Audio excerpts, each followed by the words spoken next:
It's rubber match day in this opening series of the year. The Paddleheads and the Ballers have split this series so far, with Missoula winning opening night. The Ballers coming back on game 2, and are ready for the final and third game of this series live from West Oakland. And a very good evening to you. Hello and welcome from the broadcast booth. I'm Tyler Peters alongside Gareth Kwok, who is back with us after assignment. Gareth, the Ballers last night got in the win column, and they did it with some big bats. I should probably unmute your mic. You probably should. No, you're good. No, they did. And I think it was a good showing to see after another early test of adversity, going down a 6-1, again, and then being able to just not feel that pressure and finally deliver some good at-bats. Of course, it helps when you're hitting home runs. TJ McKenzie with a 3-home-run night. Noah Blythe talked about the power in the first game and got to see it yesterday going dead central. So I think it was just a really good response. Hey, Missoula's going to hit. They're going to provide some offense, but that doesn't mean things will spiral out of control. We got bats too, and so that's certainly was the mentality last night from Oakland. Well, all of these games count. It might still feel like spring training with some of the errors, some of the walks, some of the big scoring numbers that we're seeing around the league. But to get things steady, what do they have to do? Yeah, I think it just starts defensively and with the pitching, with just continuing to throw strikes and making sure guys are staying alert out there. Of course, defensively, it's just tough when you're, there's walks and there's a lot of free 90s. It's tough to stay ready. So if the pitchers can continue to throw strikes, defensively they can make plays, just play clean baseball. I think that will certainly help for today. Well, after the break, we'll speak with one of the Ballers stars from yesterday, who will be TJ McKenzie. We were able to catch up with him, talk a little bit about his 3 home runs. First time he's ever hit 3 homers in a game at any level at this point in baseball, but he'll take you at bat for each home run. Well, we'll come back with that interview with Gareth and TJ McKenzie. On the other side, this is Ballers Baseball on Ballers TV.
Today's game.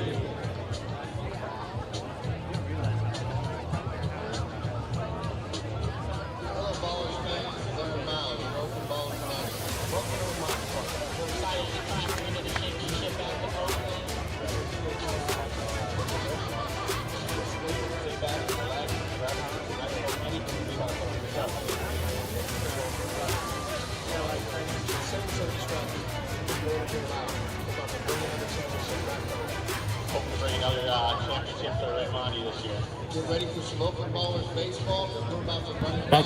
Ballers pregame. Gareth Kwok alongside star tonight from last night, TJ McKenzie. TJ, I imagine you slept pretty well last night. 3 home runs, 6 runs batted in. Just how did it feel being in your shoes last night?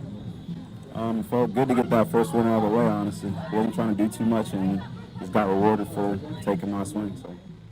Can you take us through the 3 home runs, just kind of what you saw from each guy and how it all played out? The first home run hit a slider out that he kind of hung with 2 strikes. Second AB, I got a fastball down and in that he'd actually thrown me one earlier in the count that I pulled foul. Then he threw me one a little bit more over the plate that I could handle and just did what I could with it. And then the last AB, I got to 2-0 and I was just looking for anything that I could pretty much hit hard. And he gave me a pitch up and away that just went with it. Do you have a favorite of the 3 homers that you hit? Definitely the last one, the third one, just because it is tougher to go backside or to right field on this field. So really had to get into that one. Last one for sure. Yeah. TJ McKenzie.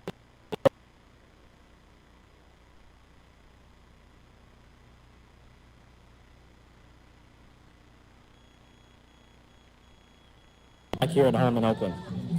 It's great. The community is unbelievable. People coming out and just supporting everybody. Us supporting the fans supporting us. It's like a real give and take, I guess you could say, relationship between us. Got guys like Gary Payton coming out tonight to throw the first pitch, Hall of Fame basketball player. So you just see how the community really rallies around each other. And Too Short will be in the building as well on Too Short night. Exactly, Too Short as well. And he was actually here like last year when we were in the championship. So it's just great having guys like that around and just giving back to the community and just showing face. What intrigued you the most about wanting to rejoin this team after getting a bit of a taste of it last year?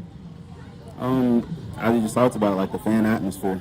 I love playing here, love the type of ball that we got with Aaron Miles, just definitely getting everybody on the team incorporated into the game and just never know when your name's going to be called on. So.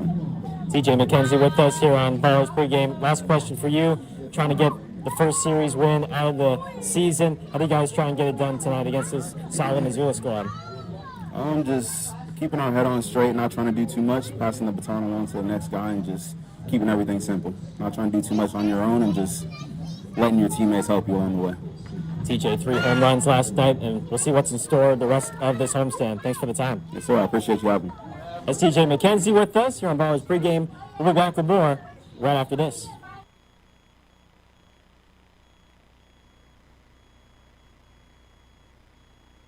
As in Too Short's hit song, I'm a player. That's right. If you pull out your phone right now, you're going to get 50% off tickets to see your 2025 Reds. But use it now. Because at 11:59, the code is your own.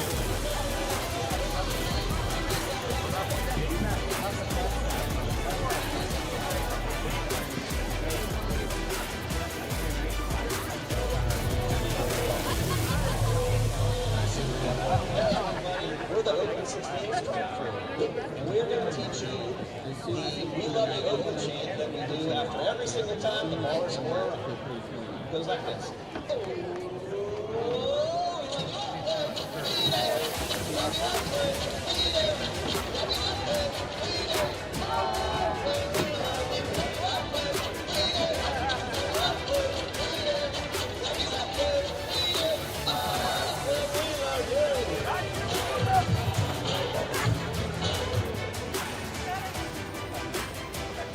And now it's time for the starting lineup of the Pregame series.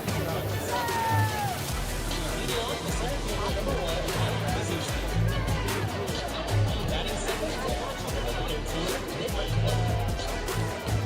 Batting third is right fielder number 3, Missoula.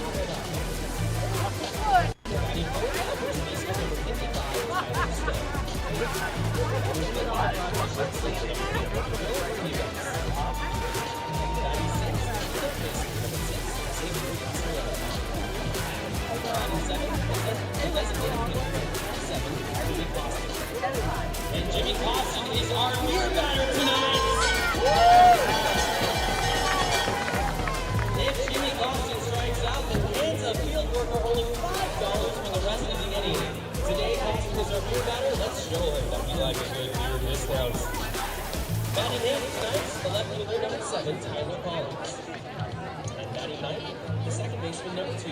Welcome back to the ballpark here at Raimondi in West Oakland. Tyler Peterson and Gareth Kwok. Let's get you started for this rubber matchup. We'll take a look at our 2 pitchers brewing pitching matchup.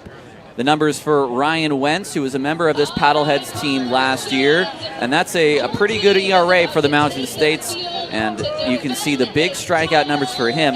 Nick Bautista was a member of the Paddleheads. Those numbers combined with the time he spent in Joliet and 18 appearances in Missoula. He struck out 20 batters in 17 innings there. He faces his old team today. So it'll be a lot of fun. Two teams that I guess you could say are evenly matched based on how close, or I guess how balanced lopsidedly these two games are. One blowout and then another, Gareth. Yeah, I mean, you can tell offensively both teams are very potent, and they got a lot of power. They got a lot of players who can find the gaps. I think today it could be certainly a battle of the bullpens, just figuring out, hey, there have been a lot of guys used the past couple of nights. Which bullpen's going to last longer for this rubber match? And you'd love to take 2 out of 3 and get off on the right foot. But I think it ultimately will come down to the bullpens and seeing which relievers will stand tall. Well, let's talk about our Caltrans keys to the game now. My first key for tonight is get it to the 5th. So for Bautista, he's not a starter, at least not right now, but he's built up to about 65 pitches. And the last 2 nights, Rissi only went 3, Tanner only went 4.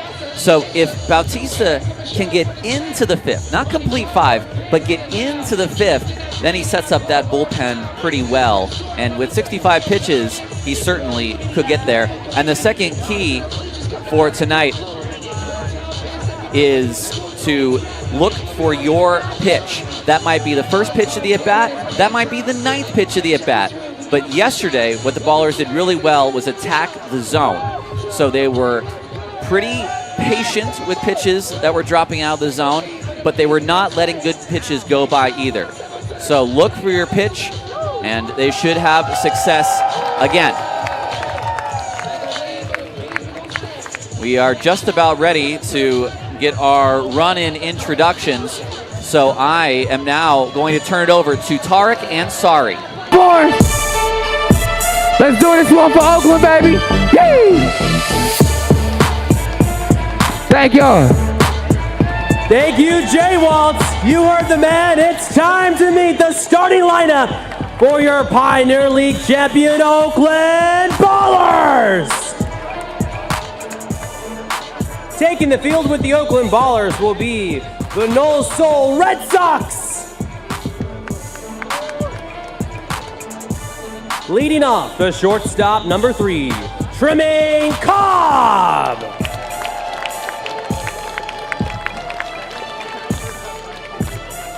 Batting second, the right fielder, number 9, Isai Santos.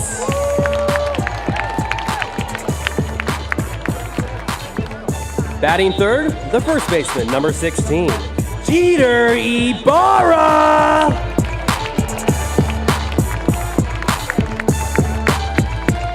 Batting fourth, the designated hitter, number 27, Noah Blythe.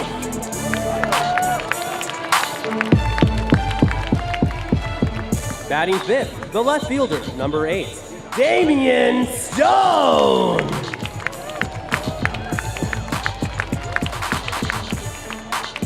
Batting sixth, the catcher, number 18, Jaden Kalora.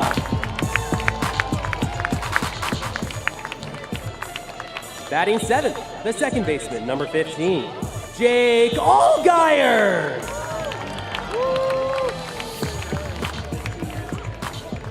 Batting eighth, the third baseman, number 29, Justin Trimble.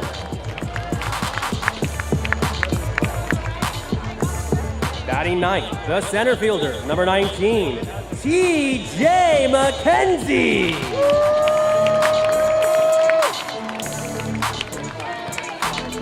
And on the mound for the Oakland Ballers tonight is number 35, Nick Bautista.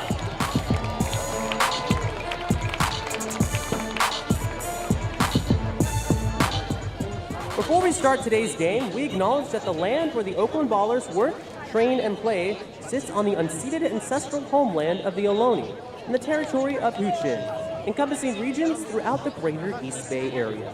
We recognize that we benefit from living and working on their traditional homeland, and we affirm their sovereign rights as First Peoples. Ladies and gentlemen, please rise if able and remove your caps. Presenting the flag is military veteran Nick DeVries.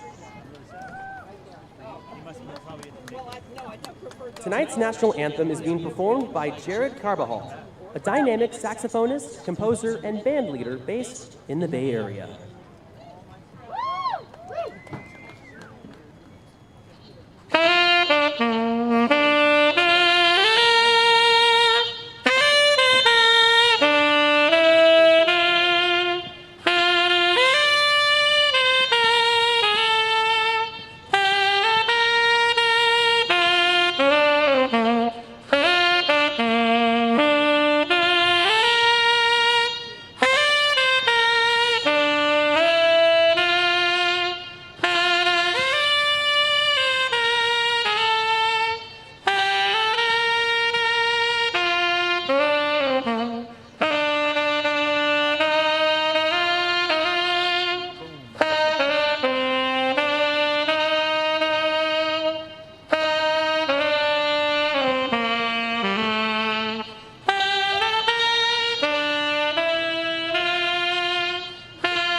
Jazzy starts to our ball game today. This final of 3 games to open up our 2026 season. And for the 3rd time, here is tonight's lineup as written out by manager Michael Schlack. And for Missoula leading off is in center. It's Mike Kazuski. Nick Clem has had a nice series. He will catch in that second. Enzo Apodaca, 2-home run night yesterday. He's in right field batting 3rd. Tyler Stone is at first base batting 4th. Will Bermudez slides to the 5-hole. He's at shortstop. Xavier Casarilla at 3rd base. He hits 6th. Jimmy Costin makes his Paddleheads debut. He's DHing, batting 7th. Tyler Collins also makes his Missoula debut. The former Braves farmhands in left, batting 8th. And Tai Yukamoto is at 2nd, batting 9th for the Paddleheads. Well, on the mound for Oakland is Nick Bautista, who has been part of 2 different Major League organizations. First with the Texas Rangers, then with the New York Mets. He was signed out of Joliet, a Frontier League team, by the Mets. He then went back to Joliet in 2025 and then joined this Paddlehead squad on their playoff run before they were eliminated by Idaho Falls. Yeah, it's going to be interesting for Bautista, for him facing his former team, as you take a look at the starting defense for Oakland. Beginning in the outfield, Damian Stone in left, TJ McKenzie in center. Isai Santos had the off day yesterday, he's in right. Justin Trimble makes his Ballers debut at the hot corner. Tremaine Cobb, Jake Allgaier up the middle with Jeter Ibarra at first. And Jalen Calora is behind the plate doing the catching. See Calora back behind the plate, and I think you'll see him get more of the starts, if nothing else, but for the lefty-righty matchups. But the bat for Calora on opening night, we saw him with a multi-hit game, one of the few ballers to have a multi-hit game. And if you're getting that kind of efficiency with the bat out of your catcher, I think as a team you're going to have a pretty good night. Yeah, certainly, and I think Aaron Miles likes the matchup with these 2 guys behind the plate, in Calora and Paz. Calora today, but certainly if there's maybe a lefty in the bullpen that Aaron likes the matchup, don't be surprised if Paz could be used as an option as well. The starting lineup, as they usually are, brought to you by Rubenstein. Here's Michael Kazuski. 3 for 8 in the series. He's driven 1 in and he's scored 5 runs. First pitch is a ball at 92 miles an hour. 6:37 first pitch. It is a Bay Area 62 degrees at first pitch as well.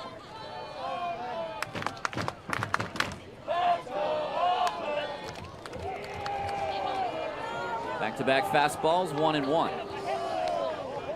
Whenever I I'm talking to folks about the Bay Area, and they say, hey, what's the weather like? Is it, really hot and sunny? How are the beaches? I go, it's not that kind of California. I say it's about 62 every day, or it can be. 1-1 to Kazuski, and that's in the dirt. Well, if I'm ever considering about bringing a jacket, if I'm on the fence about bringing a jacket, you know what the answer is all the time? The answer is always yes. Bring a jacket, yes. I don't know if you had this feeling when you first got down to Tempe, but wearing shorts at night was not a thing I thought humans could do. Now 3-1. But in Arizona, that kind of stuff is possible.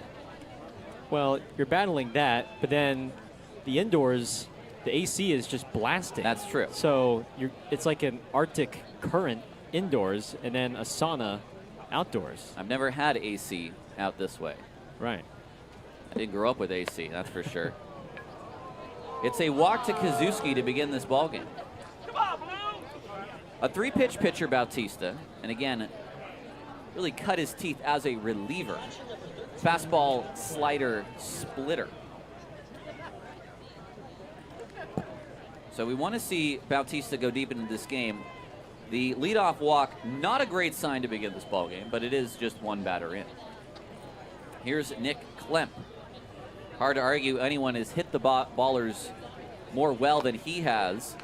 That slider's in for strike one. 6 for 11 in the series. 2 home runs, 5 RBI, 12 total bases.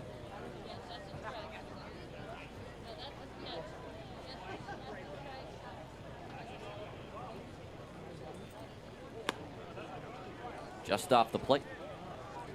Now Bautista, when we first saw him in San Jose and then having started spring training, did not have the abbreviated step. He had a big leg kick, which would be hard to hold runners close. There's the abbreviated step again, and Klemp pulls that foul.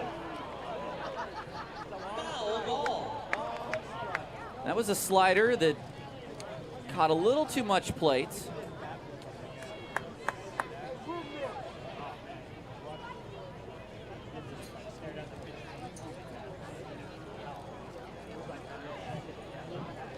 One and two.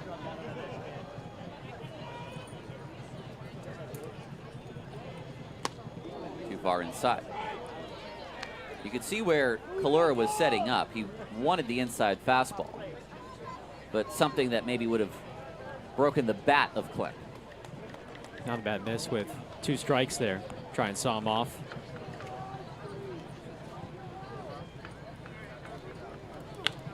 Another slider. That one's hit deep. It's going to one-hop the wall. Picking up the ball is Stone, and it's going to be a double. Well, again, a slider that just hung out in front of the plates. And much like opening day began, it's second and third, and nobody out. That'll bring up Enzo Apodaca. I think he wanted to get that more down and outside, but Klemp is such an advanced hitter. He's able to extend the hands and pull that down the line and left. And once again, Missoula threatening early in this series.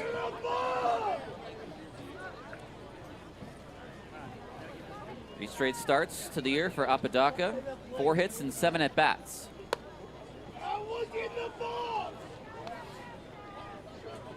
Two 2-run shots yesterday, scored 3 runs.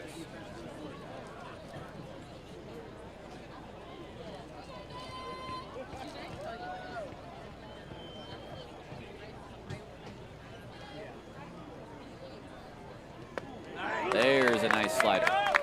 That one had the sharp break to it. It's a simple mix, but obviously one that he feels very confident in. Fastball, slider, splitter. You can bury that slider on the back foot of lefties.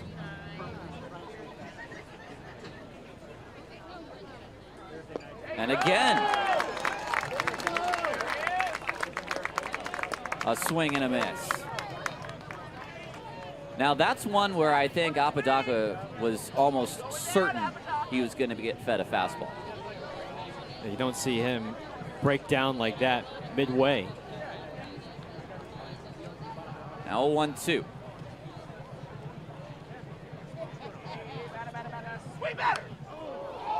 Just does stay alive. 94-mile-an-hour heater from Bautista.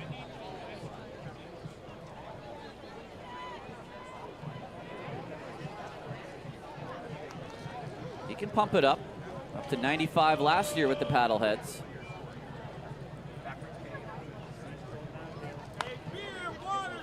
Tried to pick that inside part. Still 1-2.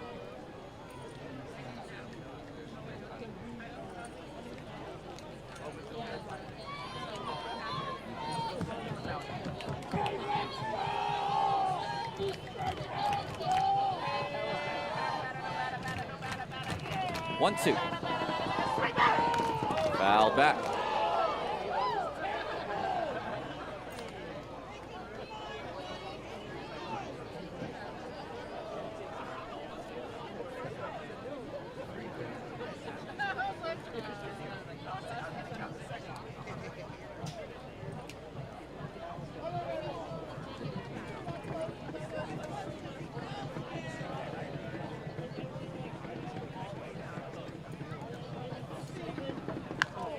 Out in front, that's fouled.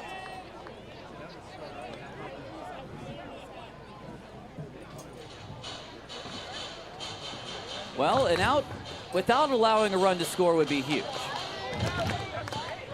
However, the Ballers are set up on the infield to accept a ground ball which will score a run.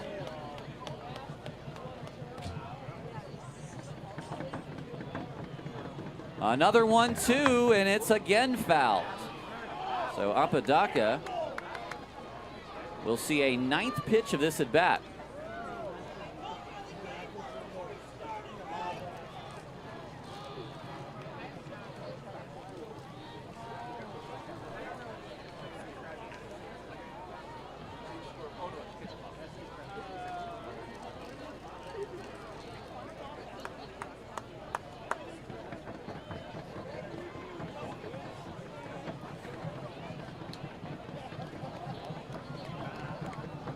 And we have time at home.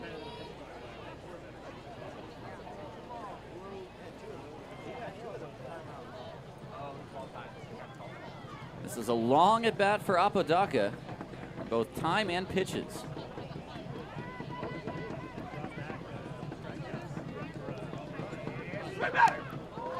And it's going to go to yet another foul ball. That is the 6th straight foul ball off the bat of Apodaca. Going down, Apodaca!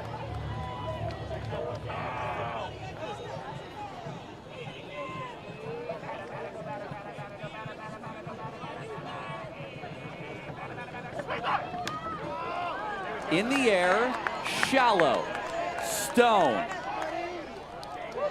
One out.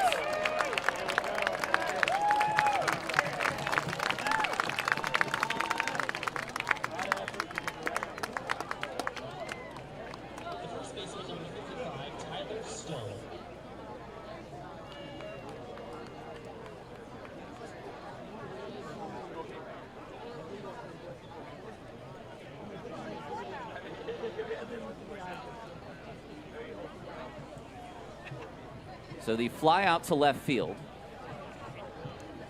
One away for Stone, who swings and misses. And I think there you saw the splitter.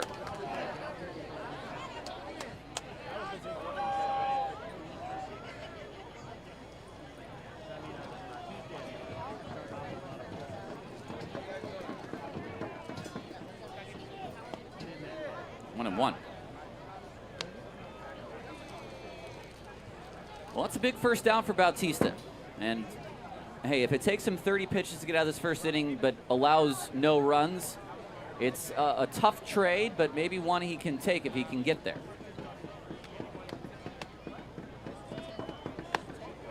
Strike on the outside, 92. Great pitch. Hit that zone right where Kalura wanted it.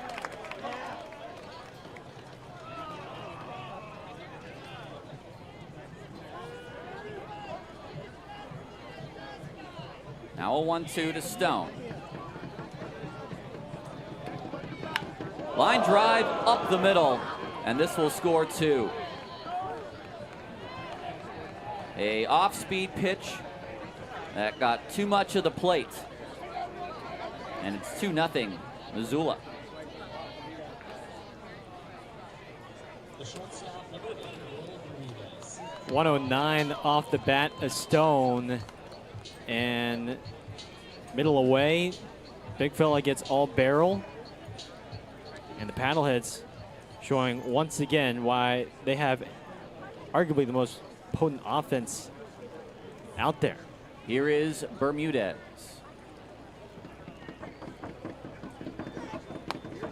There's a strike to begin the at-bat.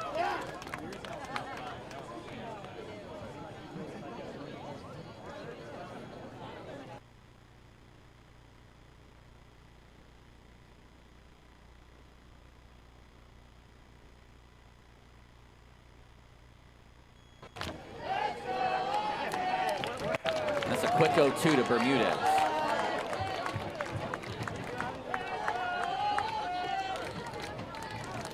Stone picks up his first 2 RBI as a Paddlehead.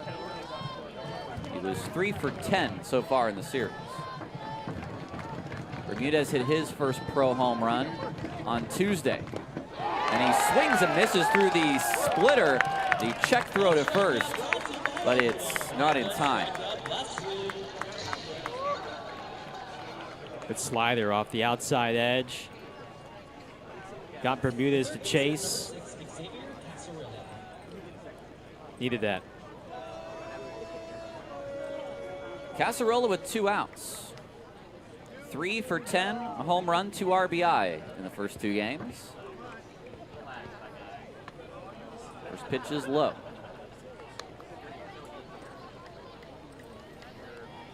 Well, the Ballers do have 2 new pitchers on their staff tonight. They may have to use them since Bautista just threw his 30th pitch.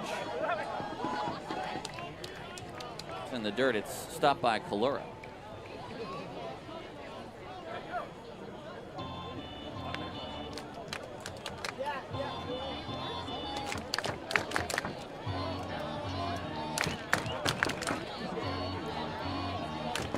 Matthew Maloney and Campbell Spradling, the 2 new pitchers, a lefty and a righty. Fouled at the plate. 2-1. And unfortunately, with 2 additions, there are 2 subtractions. One of them is someone who is going on the IL. That is Jake Turk, who is dealing with some soreness. He was placed on the 10-day IL, retroactive to yesterday, so he'll be back Saturday, next Saturday. Does he go? Yes, he did. 2-2. And the other unfortunate casualty was Jacoby Long was released by the organization today.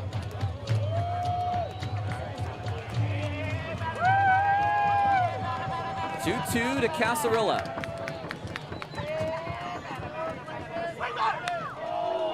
Out in front, but foul. And let me tell you something. The second that that left his hand from here, I could tell that that was going to be a fat pitch. Yeah, it was a hanger. There's a couple of those sliders that have just backed up on Bautista in this inning. And unless it's away from Casarola, he may need to go to the fastball. 2-2. Blocked by Kalura. And with how shallow left field is, last thing you want to do is hang an off-speed middle in, especially to a right-handed batter with power like Casarola. He might get away with it in the 7th or 8th, but in the 1st or 2nd, it could hurt. Not holding on the runner on a 3-2 pitch. Down the right field line, Santos is over. Does he have a play? No, it's foul.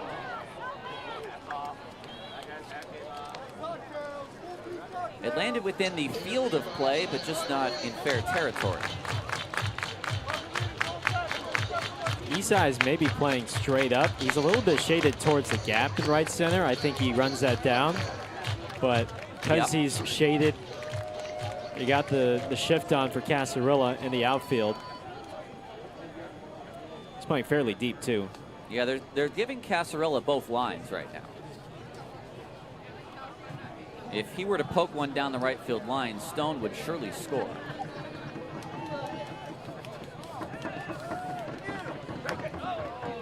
That was a much better breaking ball, but Casarilla spoiled it. Pitch number 9 of the at-bat coming here, and Apodaca himself seeing about 10 pitches in that AB, so they are making Bautista work.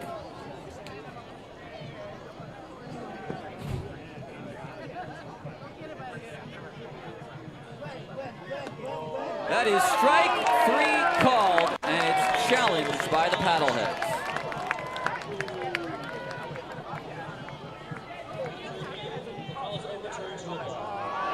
And we will have one more batter. It did not miss by much.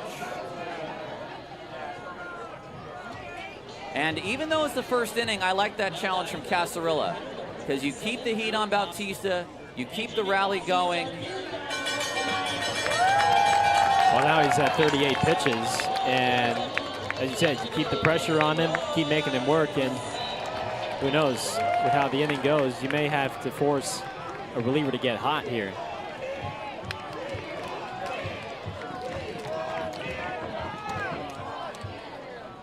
Jimmy Costin, the first time we get to see him. 26-year-old, 6 feet tall, 200 pounds, out of Rockland Community College.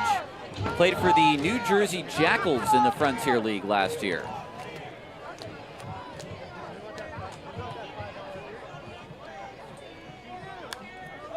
This is popped up, back, and out of play.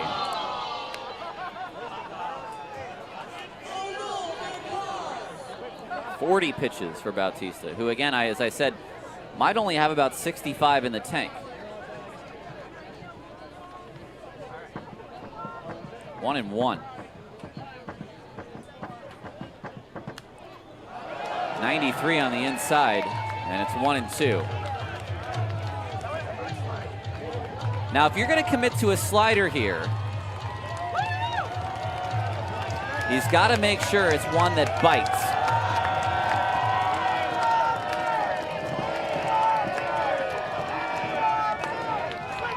And that is strike 3 called.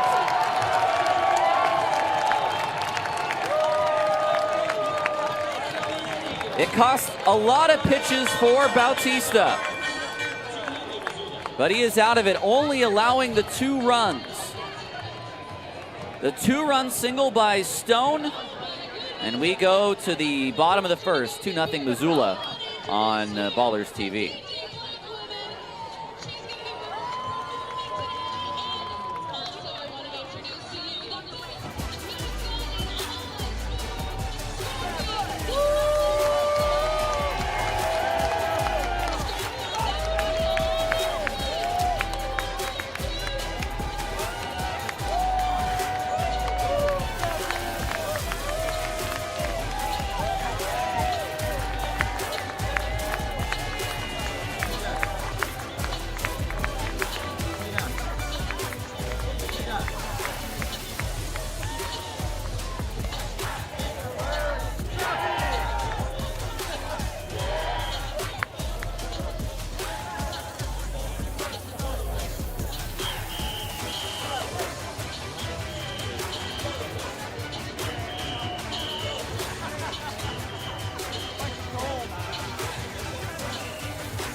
Ballers bat in the bottom of the first, and a very familiar lineup to yesterday, with the exception that Kalura and Stone and Santos are in a trio of lefties against the righties. The new face, Justin Trimble, he'll bat 8th, the third baseman.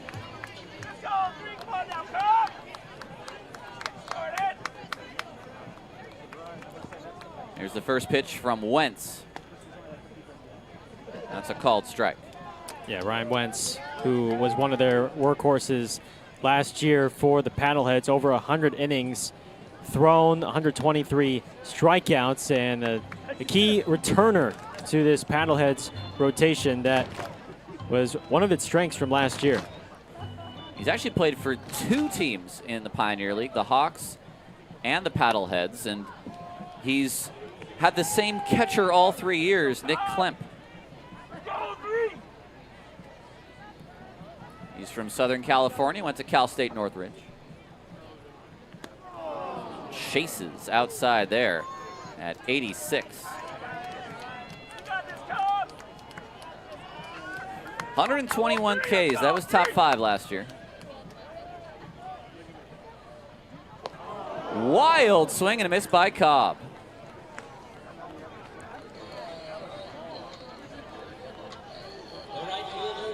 Let's take a look at the defense for Missoula. Tonight in the outfield, it's Collins, Kazuski, and Apodaca, with Casarilla, Bermudez on the left side of the infield, Yukamoto, Stone on the right side, and Nick Klemp is behind the plate catching. First pitch to Santos is down low.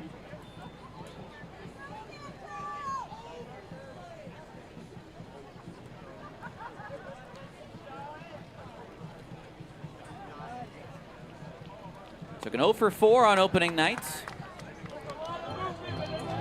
Your umpires, by the way, same crew. It's Ruben Candelario behind home, Ricardo Rodriguez at first, and Robert Headley at third.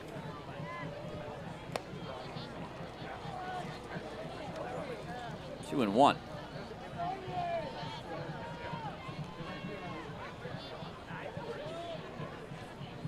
Tyler Stone, 2-run single. That's the difference.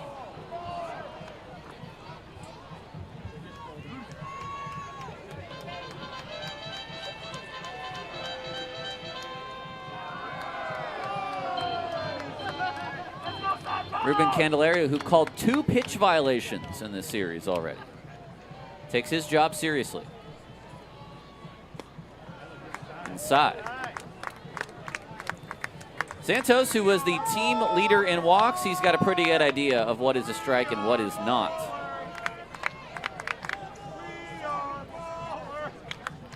Whoa. And that got a piece of Isai. I think got him by the lower leg, maybe the ankle or the shin there. Well, it's going to bring out Matthew McElroy, the Ballers trainer, to at least check on Santos. So what would have been ball 4 is instead hit by pitch. And Isai stands close to the plate, too, so that certainly doesn't help. He's walking down to first, albeit a bit gingerly. And now he'll really test out that leg.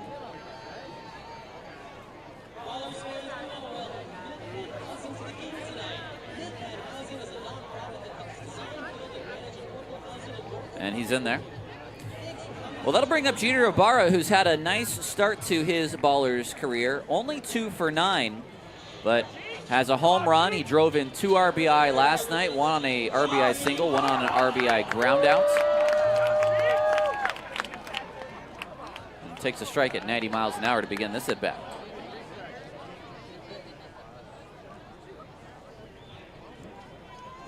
Isai's got the sliding mid on. Ibarra inside outs that out of play.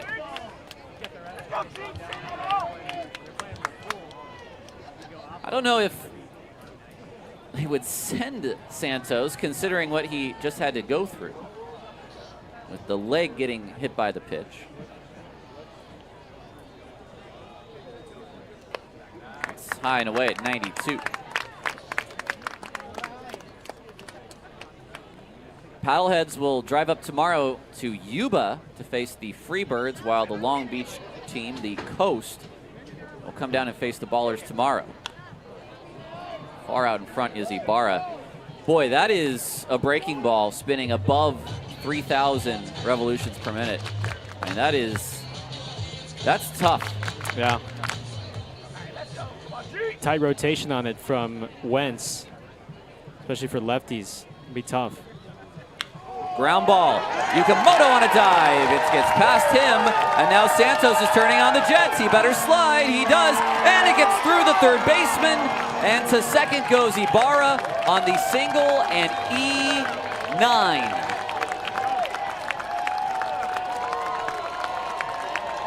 And the Ballers now have second and third.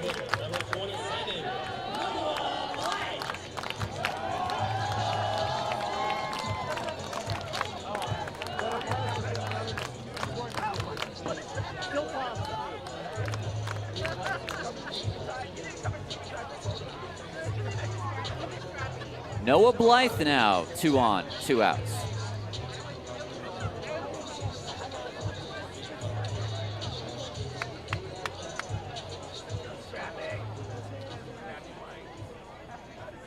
The corners come in on Blythe, who had his first pro home run yesterday. First pitch swing, and that's out of play. Well, what did we say at the top of the broadcast? Look for your pitch. Your pitch might be pitch 1, it might be pitch 9. But look for your pitch and swing at it. And that's what Blythe just did. 1 for his first 7.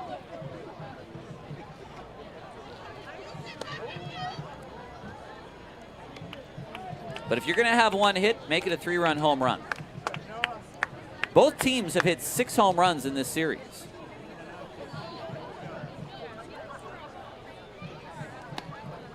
That's a nice take. Well, I think Tremaine Cobb was a little bit of a guinea pig today for the slider, and then he let everybody know exactly what he saw after that.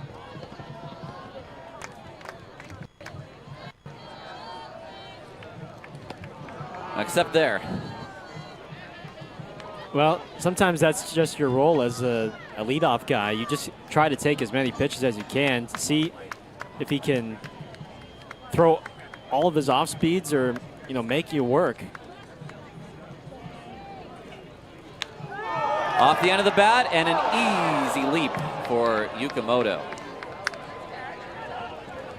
Even at a listed 5'8", he had that the whole way.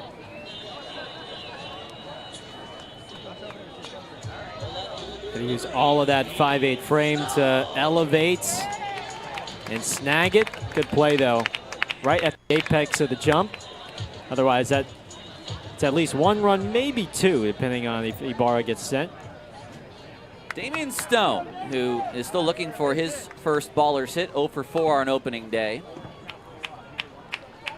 Aaron Miles was talking about guys they want in situations with runners in scoring position and 2 outs, and he said that probably Santos and Stone are the 2 hitters he would want the most. That's fouled as it completes its journey to the other Stone at first base.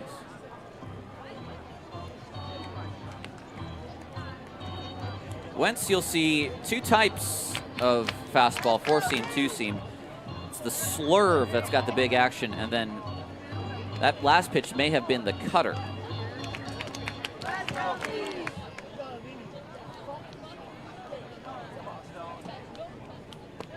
Big cut and a miss. 1 and 2. See the Paddleheads in a couple of weeks. 6-game series in Missoula. They'll come back in August. I have noticed their owner, Peter Davis, in attendance, keeping score. And that's a good baseball man right there who keeps his own scorebook. Stone fights that off. Jeff Safford, the broadcaster for the Paddleheads, longtime broadcaster for the Paddleheads. He's on radio in the ESPN radio affiliate in Missoula. He's with us in the press box. That swung on and missed. Stone gets tied up, and Wentz escapes. 2-0 Missoula after 1.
Welcome back to Ballers Baseball.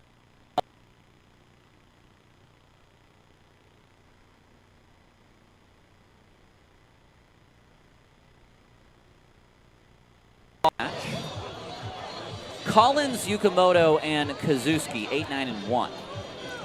Now, we have not seen Collins in this series yet. 5'9", 180 was a high school sign by the Braves out of Dallas, Texas. Still only 23 years old. Last played for the Augusta Green Jackets, which was, in my childhood, a Giants affiliate. That's right.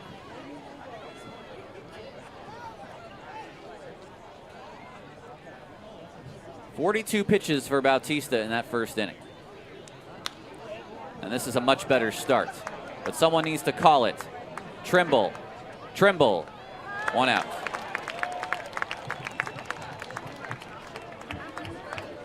Heard they got a pretty nice golf course down there in Augusta. I thought you were going to say a pretty nice ballpark. Yes, I've heard. I mean, yeah, you know. Listen, I love the sport of golf. I'm no good at it, and I don't watch it on TV, but it's fun to go out there and try. You have to iron out the swing every couple of months or so. Yeah. When you're talking about ironing out swings, especially on the irons, too. Oh, 100%. 1-0 to Yukamoto. 2-0 to Yukamoto. That's where the money is made, with the irons and with the putter. Well, especially if you've got a few friendly bets going on the course. Yukamoto was 0 for 4 on opening nights. 3-0. 42 pitches in that first for Bautista. I think the magic number in this you would have to think 14, 15. That'd be ideal. There's a strike. Yukamoto's got to be careful. I mean, that hand is going up to the helmet on almost every pitch.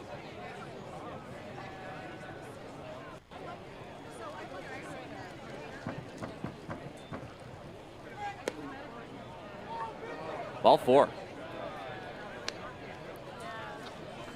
It's the third walk for Bautista.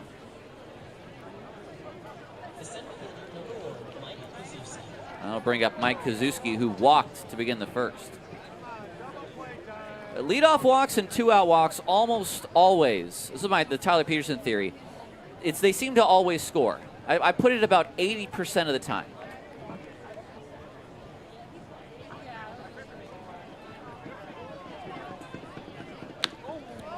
Well, what do we got? It's a ball that's in the park. Yukamoto coming around. This ball not get picked up initially into third, in safely with an RBI triple is Kazuski, who absolutely demolished that.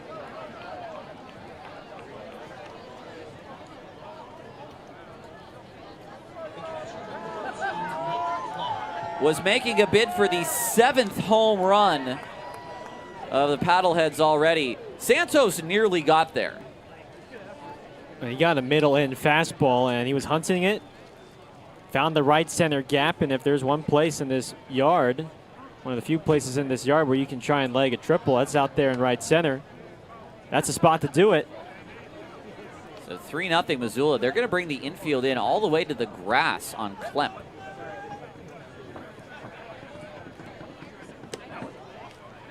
First pitch, a ball.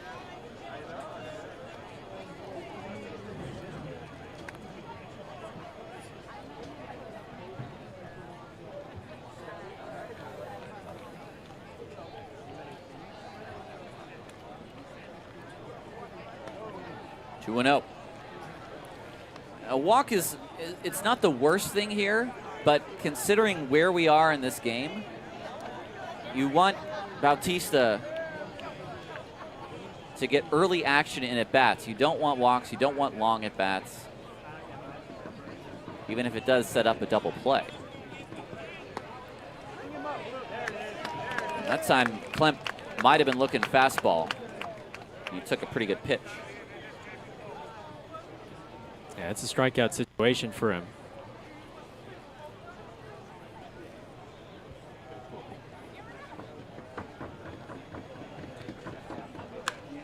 Line drive, Allgaier. And Bautista is fired up on the mound after that. That is a huge, huge play. That thing was ripped, and Bautista almost stuck the glove out a little too far and touched that. You want to talk about buzzing a tower right there. 103 off the bat at an arm's length for Bautista.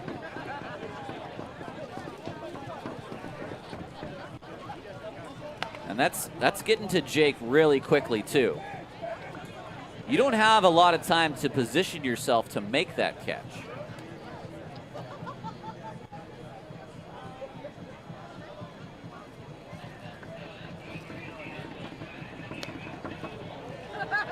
One and one. And if he's playing back, he's not making that catch. You're right, he's probably not. It's getting to a part of second base where if you're playing a common second base, that's not a fieldable ball. 1 and 2.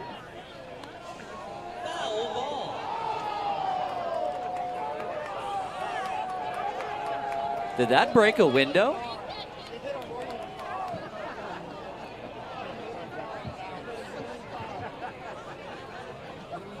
Did that break a window of a car? It's funny because I did see like 6 to 7 cars parked along that sidewalk, and I hope they know what they're getting into. I almost thought I heard a little crash. Well, some folks reacted like it broke a window. 2 and 2. Nice block by Kalura. There's about 10 to a dozen fans. Oh, where they're waiting for the baseball to be thrown, and now it's in the glove of a young fan. I like it. 3-2, 2 outs. Does not have to give in to Apodaca here.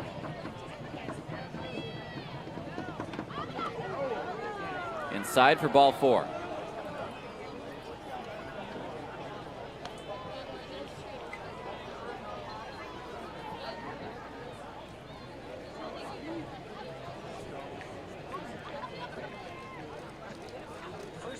And now Jaden Kalura to have a chat. First and third. It'll bring up Stone, who shot a ball right back up the middle. And here we are, an inning and 2/3 in, and we have some action in the Ballers bullpen. Well, this feels like a pivotal moment of the game. You have runners on the corners. You have the Stone, the big fella, at the plate. And Bautista right now, 59 pitches thrown. This is a spot where, hey, 3 runs through 2, not ideal, but as we saw yesterday, really no lead feels that safe in this league. 36 strikes and 23 balls. Not really the ratio you're looking for.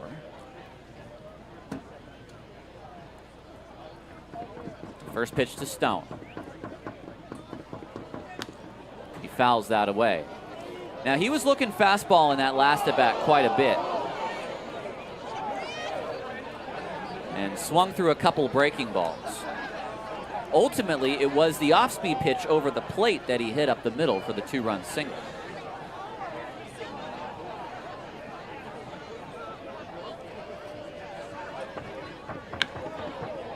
That's into right field, and he has his 3rd RBI. Santos will come up firing. Cobb has a play at 3rd, and he is out at 3rd. The run will score, and it's 4-0 Paddleheads as we head to the 4th, or rather to the bottom of the 2nd on Ballers TV.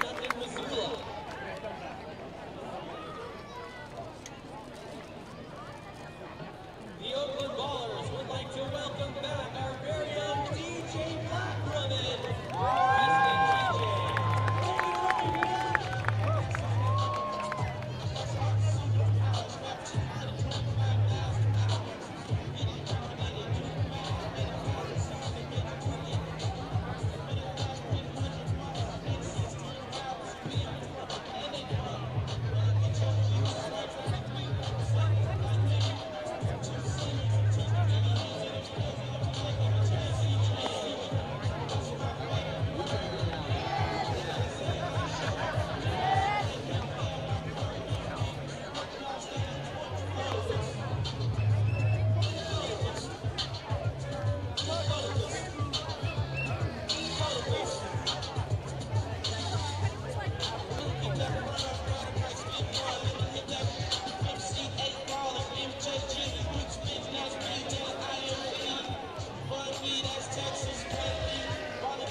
Bottom of the second, now 4-0 Missoula here on Ballers TV. Tyler Peterson and Gareth Kwok with you. Kalura, Allgaier, Trimble, some lefties against the righty in Wentz. And the first pitch to Kalura, a strike.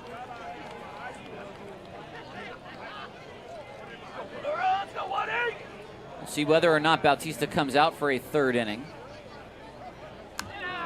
Kalura out in front, down the line, and this will be out of play. 2 hits for Jaden in his opening start on Tuesday. 2 singles and 2 fly ball outs. But that's some good bat to ball contact from this catcher. That's a good take.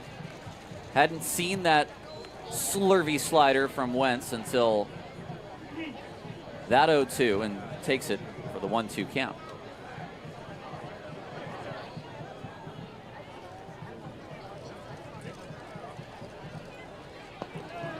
Almost swung at a pitch that almost hit him, but he did not. It's that same, listen, you can see why he had 121 Ks. It's that pitch right there. Kalura, though, a patient hitter, drew more walks than strikeouts final year at Nicholls State. And he's beaten. I mean, another pitch that is just diving down to the back foot. That is tough to cover. Well, the hand, it just looks so enticing, right? It looks like a fastball, and then at the very last second, it just has that drop to it. It lands at the back foot. It's not the best one I've seen in the league. That belongs to Reese Miller, and no one's going to top that anytime soon. But it's pretty darn good. They may need to be slightly more aggressive, the Ballers, and not put themselves in a situation where a pitch like that will punch them out. It's a quick 0-2. When you go down 0-2 and you just saw 2 fastballs. What does that tell you? He wasn't looking for a fastball.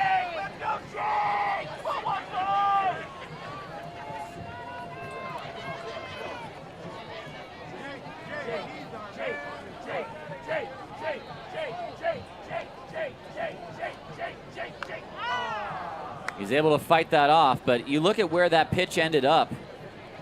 I mean, that's down and in toward the shin, and he still swung at it.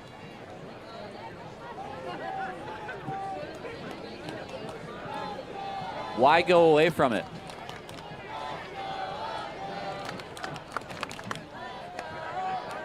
But he does here.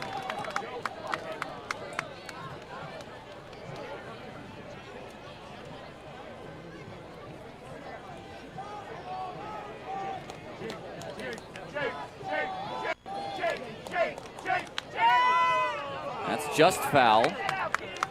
He got it again at almost 3,100 RPMs, which, I mean, that's a big league breaking ball.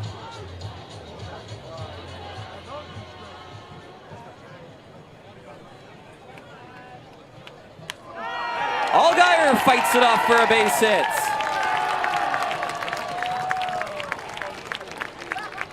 That was the cutter. It's the second hit for Oakland, and now the Ballers debut for big Justin Trimble. That was a quality at bat from Allgaier, and that time the first changeup of the sequence, Tyler, from Wentz after going fastball slurve. And Jake didn't really do too much with it, kept the swing short and sent it the other way. Trimble, it's a first pitch cutter and grounds that foul. 23 years old from Arroyo Grande, or excuse me, soon to be 23 years old from Arroyo Grande, California. Went to UC Santa Barbara, drafted by the Ballers in the Arizona tryout draft. Grounds this softly. Yukimoto is going to take the sure out. And Trimble's first at bat ends in a 4-3 putout. And now last night's hero. TJ McKenzie had 3 home runs last night,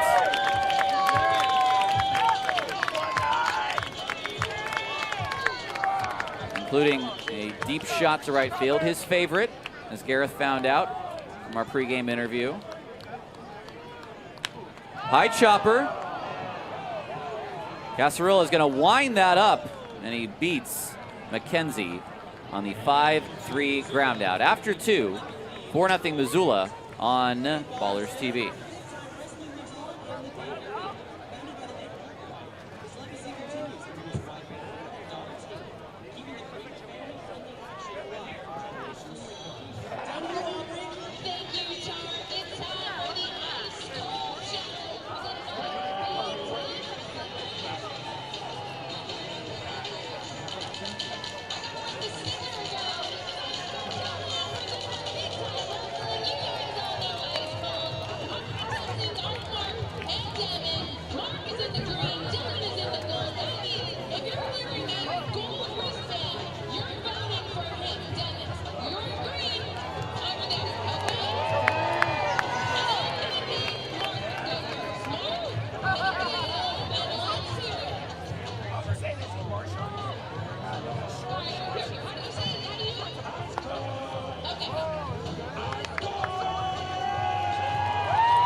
Oakland Ballers baseball is presented by Heffernan Insurance Brokers, who's been helping people make smart decisions since day one, offering business insurance, personal home and auto, employee benefits, and retirement and wealth management.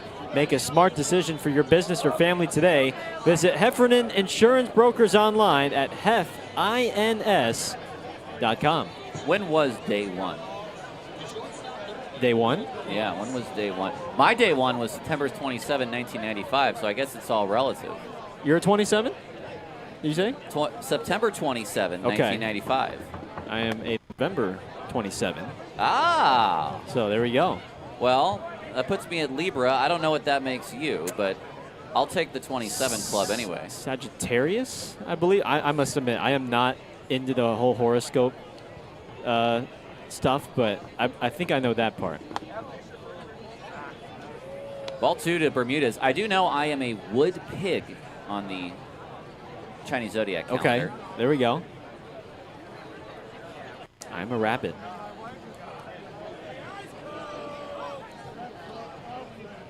An outside target and an outside pitch.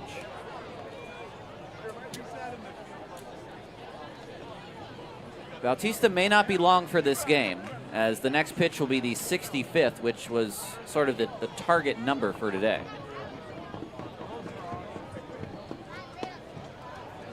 Needed that. Well, the lefty, the new one, Campbell Spradling, is in the bullpen. Acquired from the Florence Yalls. He is getting ready and warm.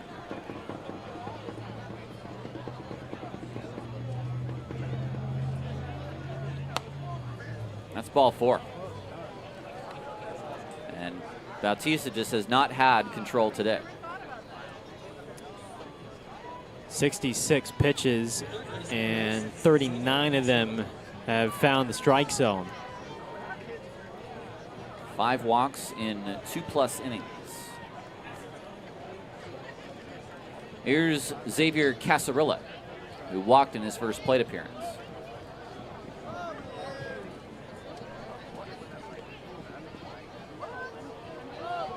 And that block costs Kalura.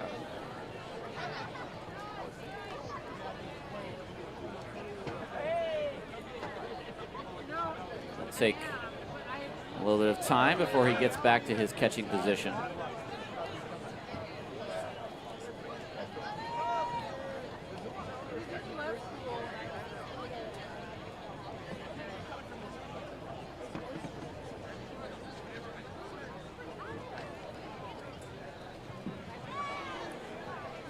Nobody out here in the third. 2 runs in each of the first 2 innings for the Paddleheads. There goes the runner. Kalura makes, I would call a throw on the line, but not accurate. It's above Allgaier so that he has to leap. It's a stolen base for Bermudez. It is a strike to Casarilla.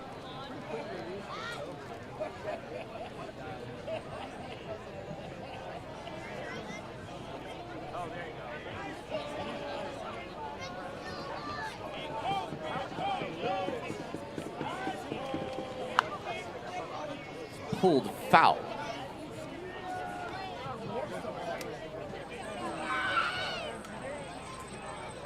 I don't think it needs to be said that Bautista really needs a 0, and the next lefty is Collins, who is 2 away. You may see the new man Spradling at that point. That is a nice pitch. And Casarilla strikes out. 3rd K for Bautista. Listen, the stuff is there. That's never been a question with Nick Bautista. It's the pulling it all together. And you see that 2 organizations have tried and taken a chance on him with his stuff. And I'm sure another one would want to as well. But he does need to find the zone more. Like that. Strike 1. He's still 24 years of age, and I think with a lot of guys coming up through those ranks, especially at the younger levels of minor league baseball, that is the primary focus, is command. Ground ball. Cobb has no idea where that ball is. And bad bounce or not, that is a play that has to be made. That is an error. You just do not see Tremaine Cobb make that kind of mistake. Well, bad hop or not, I mean, it was still a chest-high hop for him, shoulder-high hop. He's got time to react, and fortunately for Nick Bautista, that will be the end of his night. We'll take a break and come back. 4-0 Missoula here in the 3rd.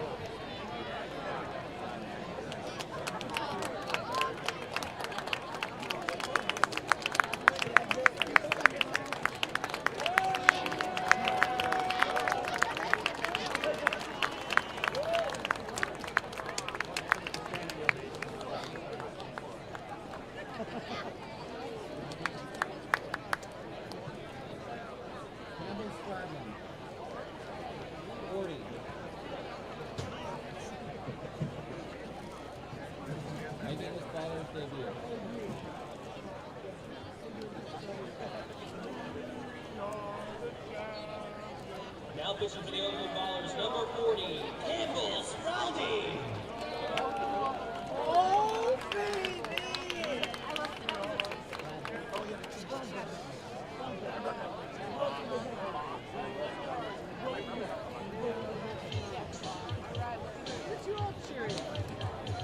This pitching change brought to you by Box. And a reminder, Ballers fans, the scrappy town behind the right field bleachers has the shortest lines in the park. So, the scrappy sanctuary for lost animals.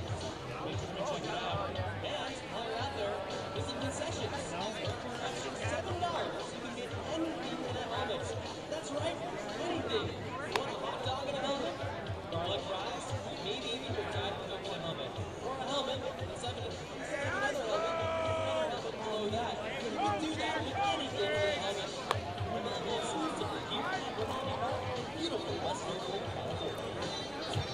It's the Ballers' debut for the new lefty, Campbell Spradling. Spradling just joining the Ballers today after being acquired in a trade with the Florence Yalls right at the end of spring training. He pitched a few games in Florence. In 2025, he pitched for the University of Charleston, which is not the College of Charleston or Charleston Southern. That's Charleston, West Virginia in the MEC, the Mountain East Conference. He had a 3.22 ERA in 44 2/3 innings, and he faces Tyler Collins. Let's see if there's a little bit of a ground game here. Who knows? The first pitch to Collins is a called strike one at 89. Gotta be careful with the speedy Collins. It's Costin at first, Bermudez at third. Off the plate. Boy, I gotta tell you, Ruben Candelario today has been money behind the plate. I don't think he's missed a single call, just peeking down at my track band. Actually, I do know he's missed a call because Missoula won a challenge. Other than that. 2-1 to Collins, who popped out in his first at bat. Yeah, it's been a precise zone from Candelario behind the plate.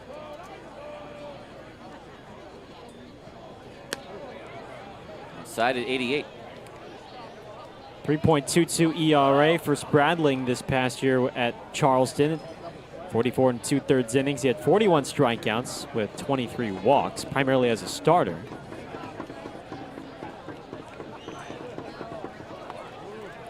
Strike on the outside. Collins will not challenge. And I think I jinxed Ruben Candelario. So now Spradling needs a put-away pitch. I think generous would be a nice word for that. You could have challenged that, right? You're really confident. 3-2. Swing and a miss. Spradling with the K. And there's 2 outs. Boy, how big was that? 3-2 against Collins, former Braves farmhand, and he had a little bit more oomph on that fastball too. 91, right above the leathers. Critical second out. Now Yukamoto. Breaking ball outside. He walked and scored in the second inning. I believe he walked on 4 pitches, in fact.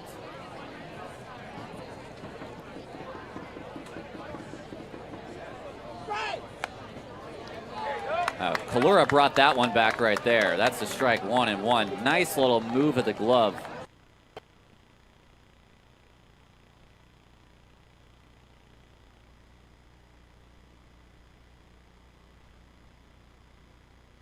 Somehow blocked by Jaden Kalura, who I think again got it in the wrong spot.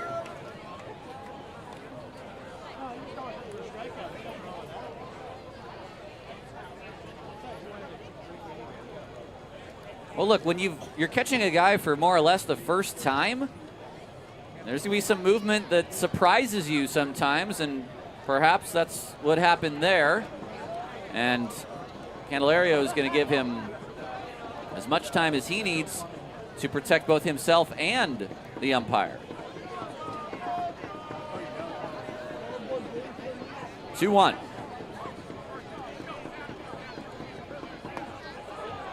Strike, and now Yukamoto taps his helmet to actually challenge. And it's overturned to a ball.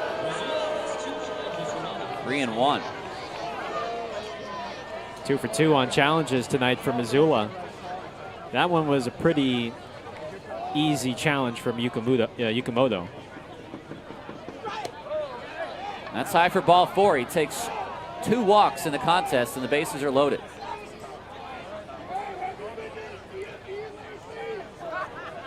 Well, it's a left-on-left matchup. but it's been a guy that's just raked all week here in Oakland. Kazuski sent a ball deep to right center field in what, at least from my exasperated call, was like, what's this, another one? Because he has been raking in this series. Now he bats with the bases loaded and 2 outs. First pitch, a strike.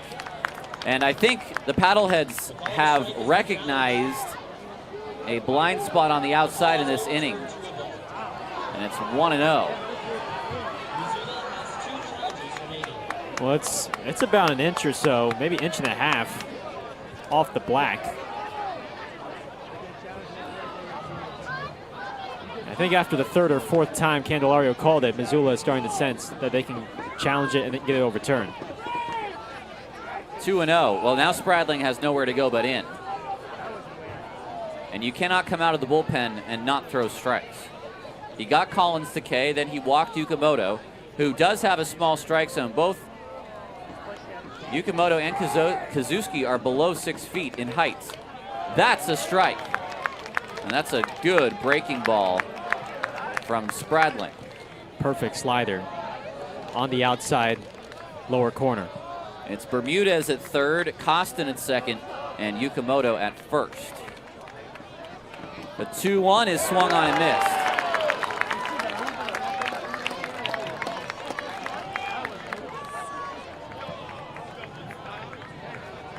Missoula has not yet scored in this inning. Spradling is going to do his darndest to keep it that way. 2-2 with 2 outs. And Kazuski fights that off. Went to a 3rd straight breaking ball. Yeah, 3-pitch pitcher with the 4-seam, the slider, and the changeup.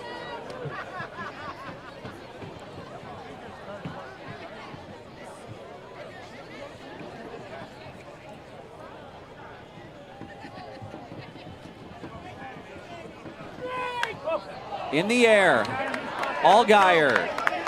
It's got some spin, he makes the catch.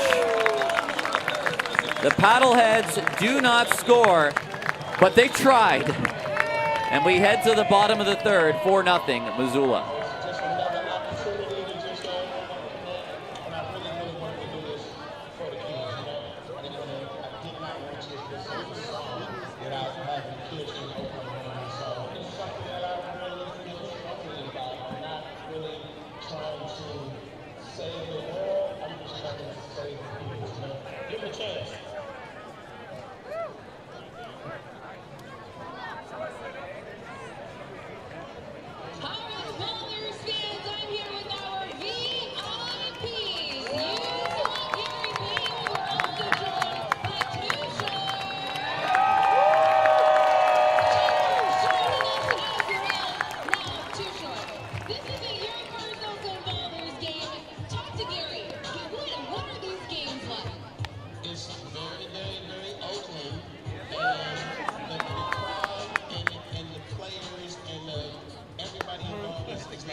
You were looking at live pictures of Gary Payton and Too Shorts in the house on Too Short nights.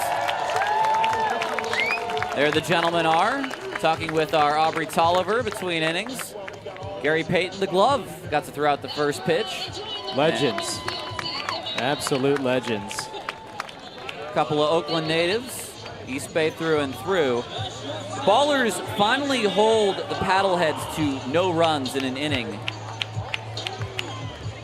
Now, with the top of the order, can they fight back in this 4-0 game? First pitch is inside. It's always funny at a baseball game when you see a huge amount of folks with either with their backs turned or not looking at the game at all.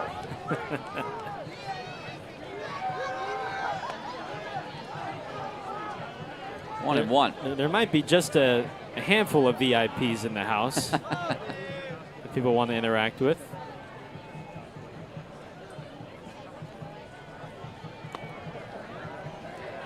Two and one.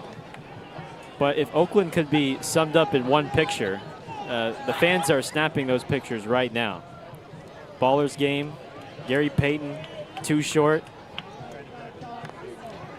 That's a check swing that Cobb accidentally fouls away. It would have been a strike anyway.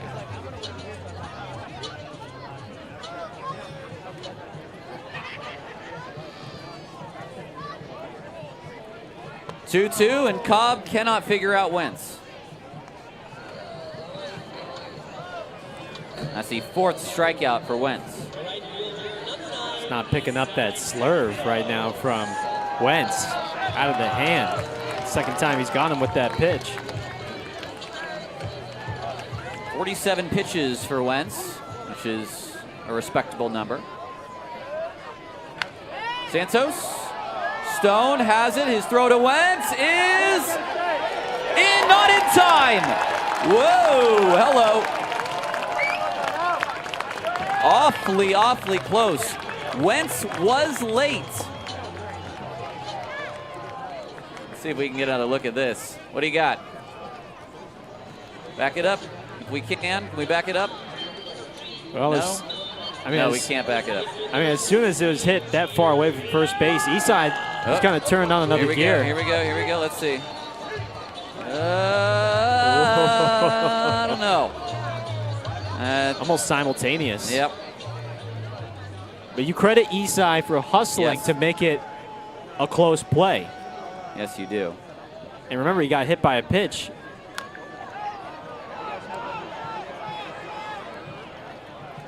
It's a 1-3 putout. Ibarra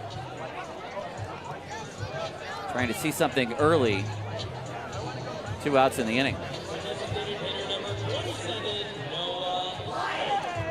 It's not the first time the Ballers have had a runner in scoring position. In fact, they've had a runner in scoring position every single inning. They just have not been able to get that man in.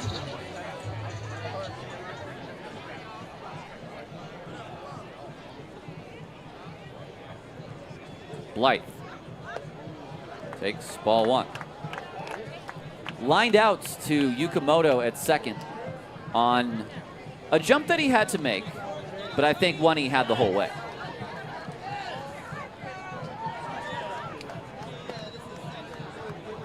One and one.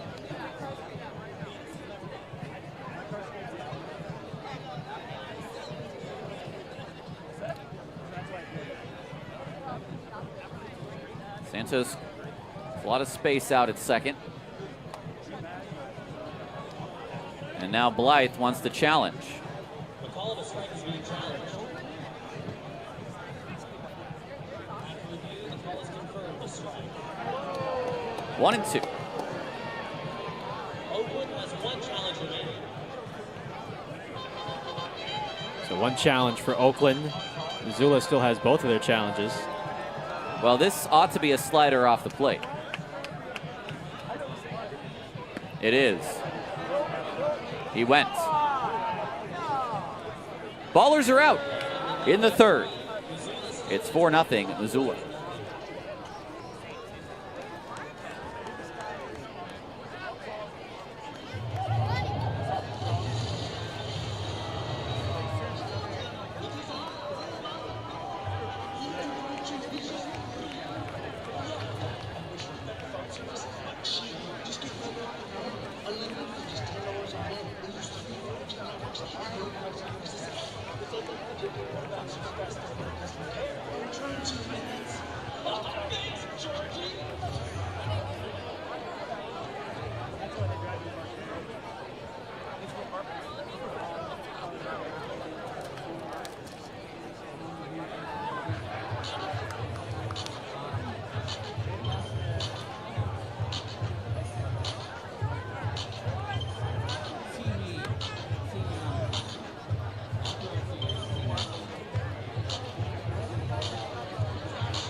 Your line score through 3 innings, 4 runs on 4 hits, an error for the Missoula Paddleheads. No runs, 3 hits, an error for the Oakland Ballers. Turning over to the mic, it's Gareth Kwok. All right, thank you very much, Tyler. Campbell Spradling got the final 2 outs of the 3rd in relief. And he returns for the 4th in what is shaping up to be another long relief outing and bullpen day for this Baller staff. As Nick Klemp comes up to the plate. And he takes a strike. Or just a bit low. The pitch. Popped up and out of play. 1-1 after Batista with a short start for today. Just 2 1/3 innings, 4 hits, 5 walks. You can live with the 4 hits. You can't really live with the 5 walks. Gave up the 4 runs. He did strike out 3 batters. I think you saw the inconsistency of the breaking ball today. You can see the good stuff. It just was not put together. And certainly some flashes from the right-hander. Klemp gets under this one, but does it have enough? Stone is at the warning track, and he makes the catch. You hold your breath when Nick Klemp puts one deep in the air to left field with how shallow it is and with the series he's had, but that time, Raimondi Park held it. Well, it got a little scary. That was a pitch so far inside that he got handcuffed on, and he just is so strong to punch that out that way. Apodaca takes a ball low.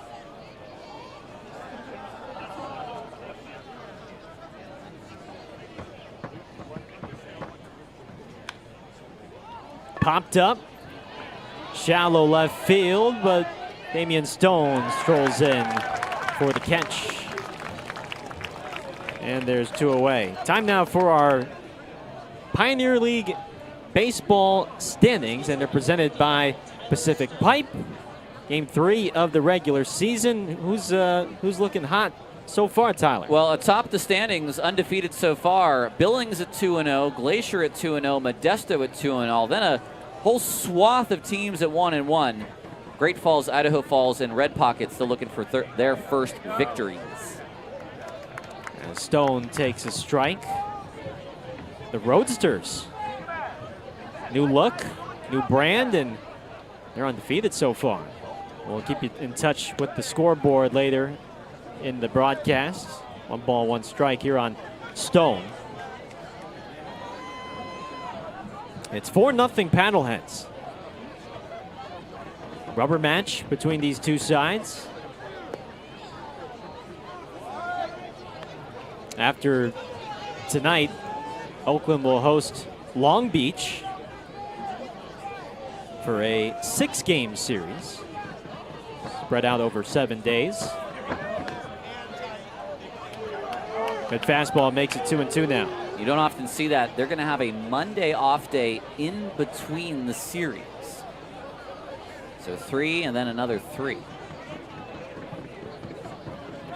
Deuce is wild, the pitch. And Stone stays alive. Well, right now the Ballers are going to take that off day in the middle of the series because there are going to be some tired arms from the game already. Jake Turk has gone on the IL, and they've gone from 12 pitchers to 13 with the moves they've made today. So there are some reinforcements, but a lot of this bullpen has been used. Check swing. No appeal. No appeal. Wow. I mean, now Clora did not point to third. Just for the heck of it, you got a point, right? I'm surprised he didn't at least just ask. 3-2. And Stone will see an 8th pitch of the at-bat here. I mean, it really costs you nothing to at least ask. Maybe catch an umpire who wasn't paying attention. Well, there's been 2 or 3 appeals in this game, and they've all been strikes as well. 3-2. Soft line drive over Trimble's head. 2-out knock for Stone, who's got 3 hits and 3 runs batted in this one. And up to the plate comes Will Bermudez. I mean, that's not a bad pitch from Spradling. Fastball in. Trimble, a pretty tall guy himself at third, but Stone fights it off. Ball 1 on Bermudez. Now here's something I didn't get to see. I did not know Bermudez was a switch hitter. Former Anteater down at UC Irvine. That is low. 2-0. One of the better animal-themed California schools. Santa Cruz, Banana Slugs, I think, also up there.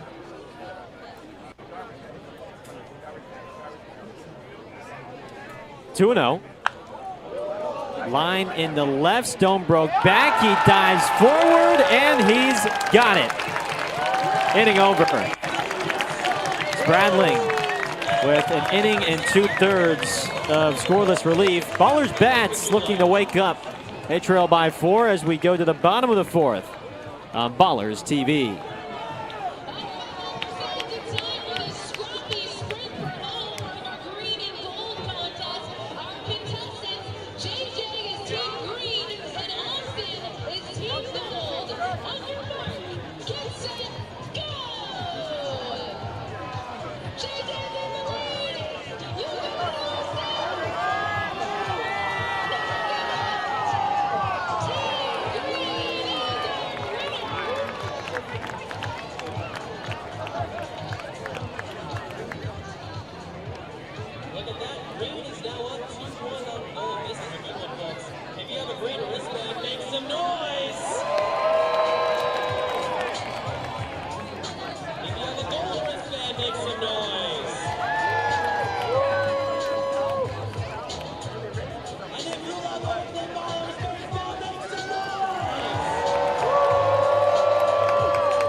Damian Stone leads off the 4th for Oakland against Ryan Wentz. 53 pitches through 3 for the Missoula starter, and it's 0-1. Stone, Calora, Allgaier. 5, 6, and 7, and nothing in 2 quickly on Damian.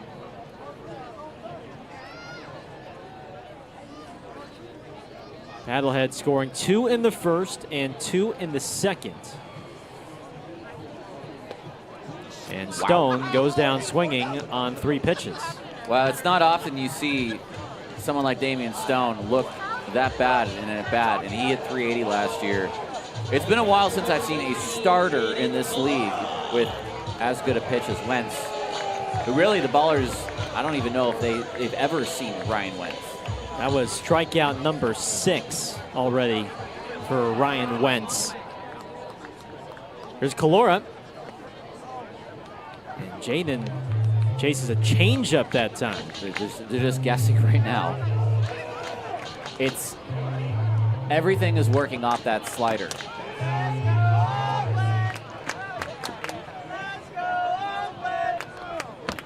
That is a foul ball. No balls and 2 strikes. And they can't even catch any breaks on these check swings either.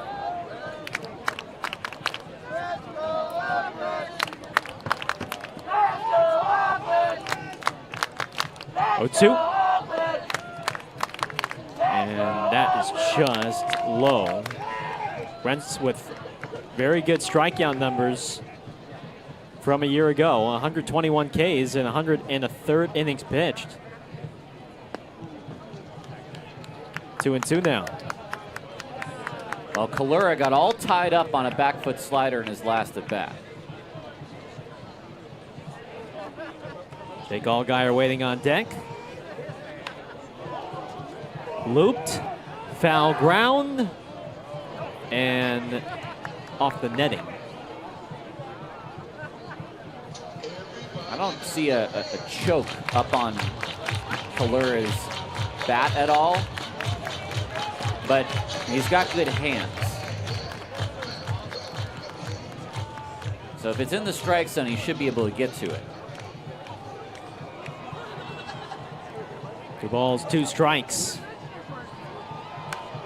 Sent the other way to left, hit well. Collins, sort of an awkward stab at it, but he makes the play. And there's 2 down.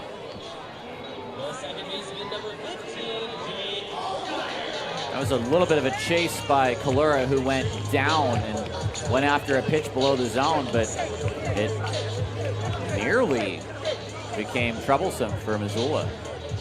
Yeah, look at right at the end, he sort of turned his glove. That could have been bad for Collins. I mean, if that hits the heel, it's possibly popping out.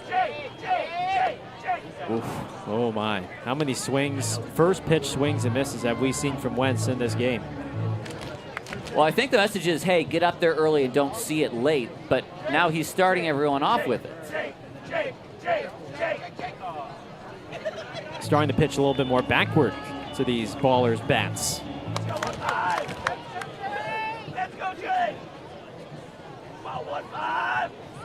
4-0 Missoula here in the home half of the 4th. It's 2-1. That's the 2 best takes of the inning right there. Just 3 hits against Wentz thus far.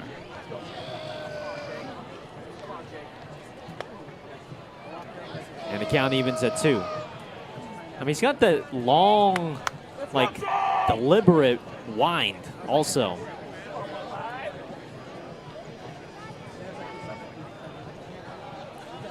Well, right now for the ballers, just they need to see anyone else besides Ryan Wentz. 2-2. In the dirt. Full count. There haven't been too many full counts from Wentz today.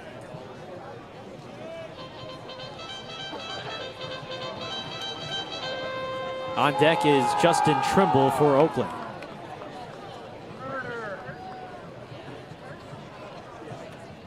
Full count pitch. And he got him looking. Jake thinking about it, but he's not going to challenge. 7 strikeouts for Ryan Wentz through 4 scoreless innings. 5th inning coming up here from Ramadi Park. 4-0 Missoula on Ballers TV.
Welcome back to West Oakland. Here, perfect Thursday night here at Raimondi Park. We go to the 5th with the Ballers trailing by 4 on the Paddleheads. Along with Tyler Peterson, Gareth Kwok, Casarilla takes a strike, going 1. It's now time for one of our new recurring segments. It's the Columbia Bank Take It to the Bank. And I want to know, Gareth, what can I take to the bank today? Well, today, when I saw Isai Santos throw on the oven mitt on his hand earlier today, it kind of got my gears turning a little bit. As it's 1-1 on Casarilla, make it 2-1. And you know, his mitt's fine because it's not overly big, but you see a lot of the, like, especially in like youth baseball or even in professionally, a lot of those mitts are just like way too. Oh yeah, you get a whole other hand. Yeah, it's like a second hand, and it adds like 3 inches to where if you're sliding into the base, your actual fingers are not even touching on the base. So yeah, what's preventing you from just putting a big old plank on the end of your hand? Fouled off, still 2-2. Is there anything in the rules per se? No, I mean, there's no like official regulation. So that's where I don't know if it ever get done, but there needs to be something done about overly sized oven mitts in the game, as that's pop foul. All right, well, you can take that to the bank.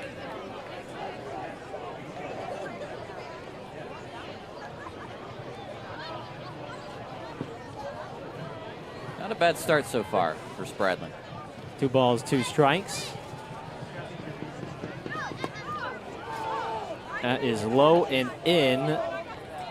3-2. I think he's been competitive and around the plate. Now he's allowed a couple of 3-ball counts. He's walked a batter, but he's been competitive.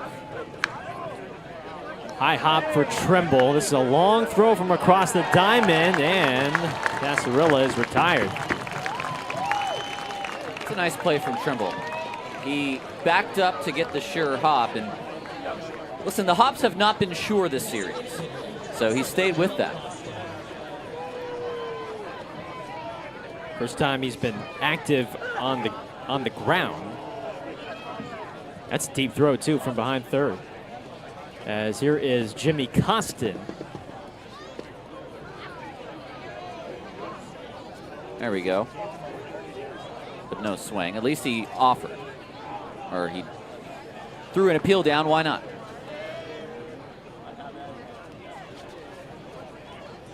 One out.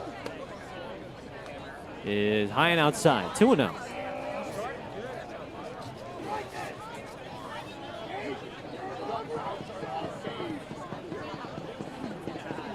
Costin reached on an error back in the third.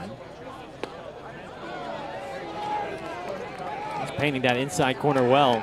2-1.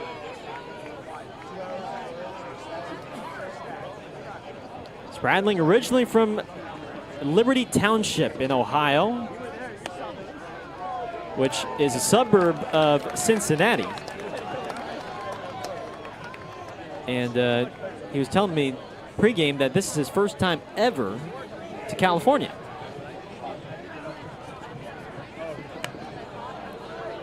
High and outside, 3-2.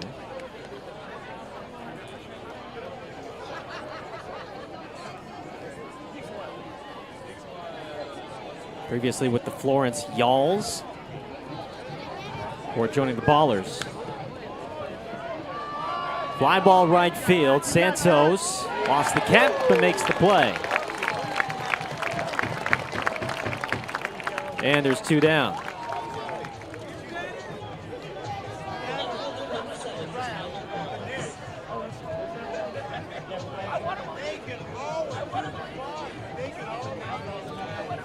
.47 pitches for Spradling. A really nice 2 1/3 right now. He's allowed just 1 hit and 1 walk. He may not go past his 5th inning, but he'll feel good about what he's done tonight. Strike taken on Collins. Well, the way he's been performing, he's made some new friends here on the West Coast. 1 ball and 1 strike.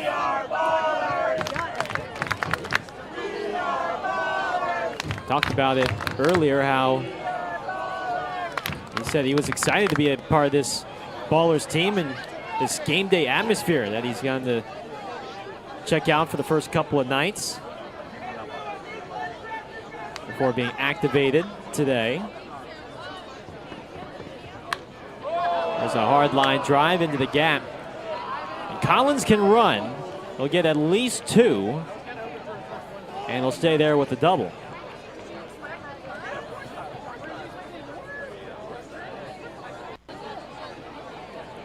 So 2-out double.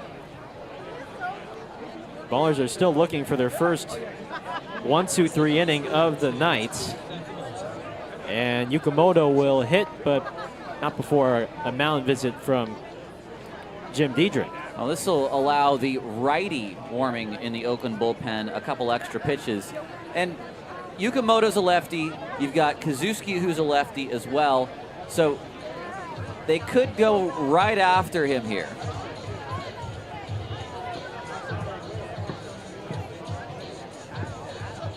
Spradling has thrown 51 pitches, 26 have been strikes. That's David Clark up in the Ballers bullpen, which tells me maybe he only will come in if he has to get out of this inning. That's what I think. Yeah, because remember, Clark pitched on Tuesday, and he threw 2 innings of relief on opening night. Here's Yukamoto. Ball 1.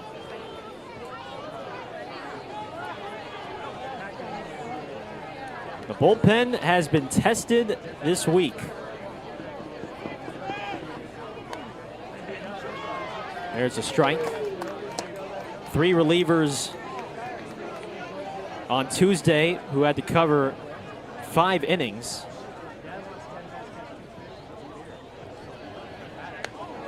That is up and in. 2-1. And then yesterday, 6 innings covered by 3 relievers. Yukamoto hits this one foul. Count even at 2. Well, he's been patient. He got a pitch to hit there, and for Spradling on the mound at 6'3", Yukamoto at 5'8", lefty-lefty. It's a tough matchup. That was a pretty good pitch. Maybe the best one he sees. We'll see. Got him looking. Strike 3. How about the job from Campbell Spradling in his Ballers debut? 2 2/3 scoreless, and we're halfway home here in Oakland. Missoula 4, Oakland nothing here on Ballers TV.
Halfway home here from West Oakland, and the Ballers offense trying to get going against Ryan Wentz.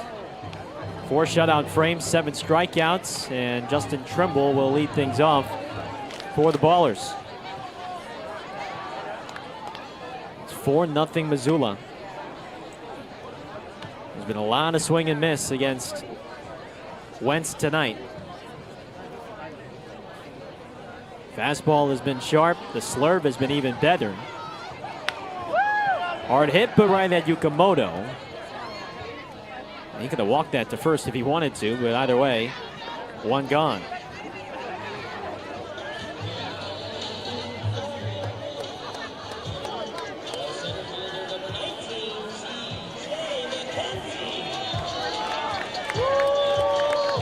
Six in a row set down by Wentz. Here's TJ McKenzie now.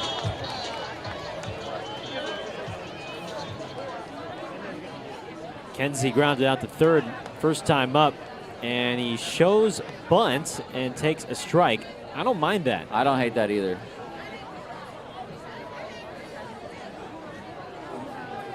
Third baseman was playing back. Gotta try and find something at this stage of the ball game. Instead, he's down 0-2.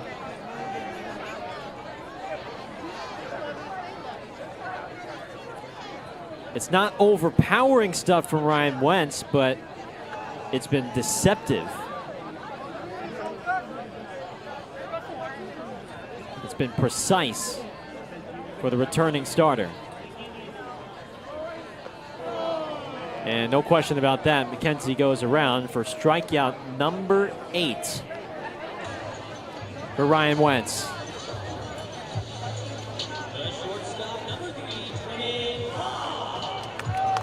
This is a big moment now for Cobb because this is now the 3rd time through the order.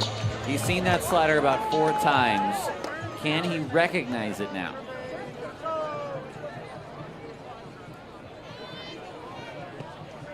Starts him out with a slurve.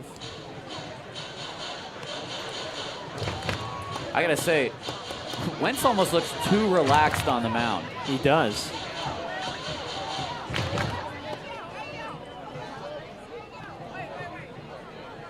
That is low, 2-0. I mean, when you've set down 7 in a row and you've struck out 8 in less than 5 innings, I mean, that'll calm you down pretty quick.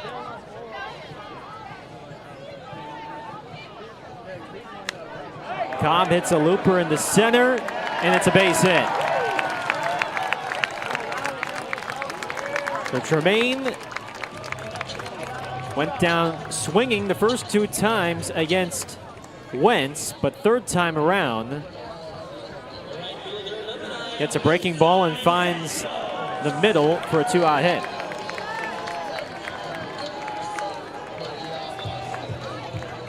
Look at him, he's just sort of chewing his gum, kind of, he could be fishing right now. There's Isai. Takes a strike. Fishing. Barbecuing.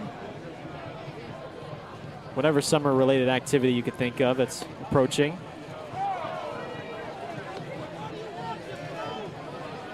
The ball's 2 strikes on Santos, who's reached base twice. He's been hit by a pitch, and he reached on an infield single to first.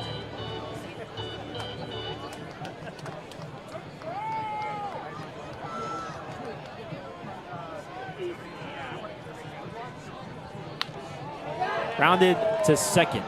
In between hop for Yukimoto, and the side is retired. 5 scoreless for Wentz. We go to the 6th.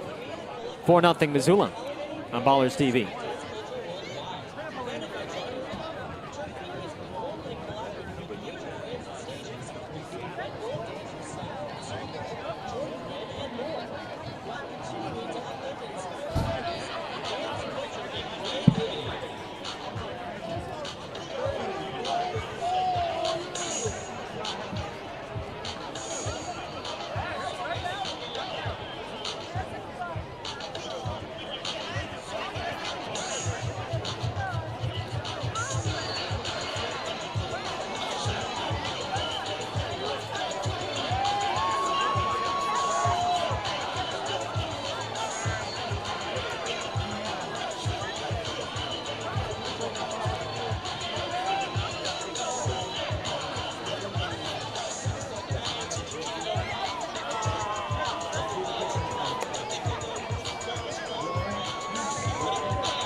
Oakland dips into its bullpen for a second time today as the right-hander and Palo Alto native David Clark takes the mound here in the 6th with the Ballers down by 4 against Missoula in this rubber match.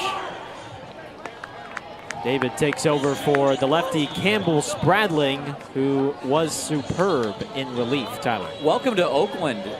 Campbell Spradling, 2 2/3 of scoreless, 2-hit, 1 walk, 1 strikeout ball, which we've had a couple heroes out of the bullpen this week. It's been the bullpen and not the starters that have carried Oakland in this series. Well, Spradling shining today. Clark, who pitched well on Tuesday on opening night, faces Mike Kazuski here. David, sorry, pardon me. I was going to say they're going to bring in their own slider specialist. That's right. Relied on it heavily on Tuesday. 2 innings from Clark, 2 strikeouts against the Paddleheads in relief for Gabe Tanner, who went 4.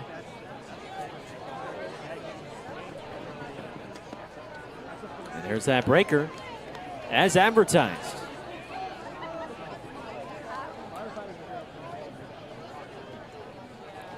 Went to gun for high school before pitching collegiately at the University of Chicago. High fly ball, well struck right center. It's going to hang for Santos. 1 gone. I was going to say, I think I know this park pretty well, and I thought that was going to be just short. But with the way Santos was sprinting back, I started to think, well, maybe I don't know this park so well. If it was, what, an hour and a half earlier? Does that get out, you think? Yes. Okay. Here is Clem. 1 for 3 today.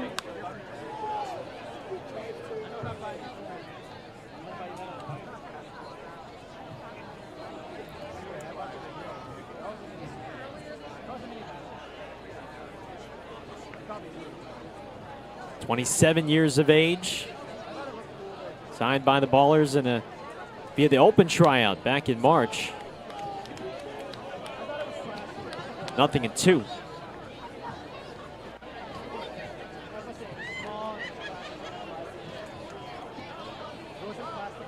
How many people were at that open tryout? I think this year was about 50.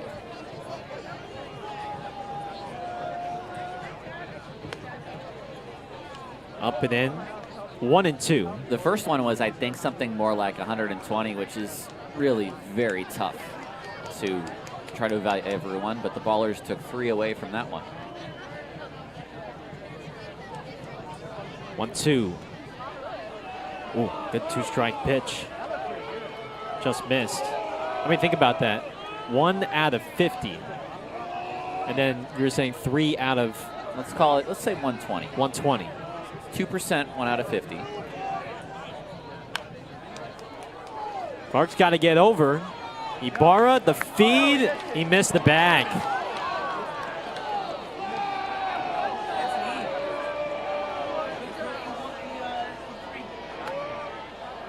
Clark hustled, and I think if David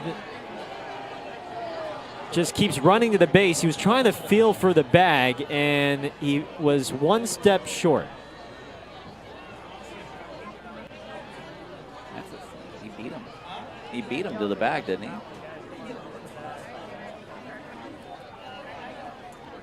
Here's Apodaca, and he lines it sharply into right.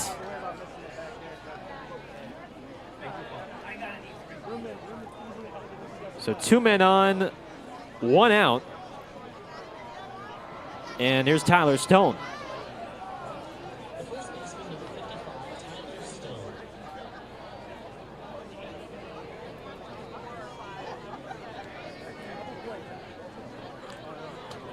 More adversity for Oakland and the staff.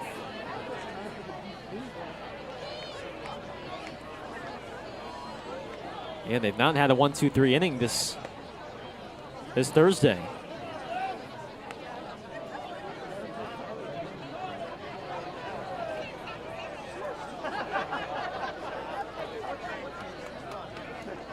One and out on Stone.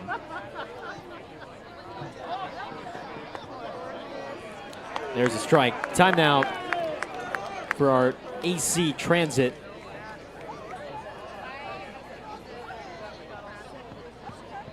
Our road to the show. Road to the show. Yes. And we have 2 interesting notes, Gareth. Ground ball eats up Cobb, rolls in the center. 1 run is in.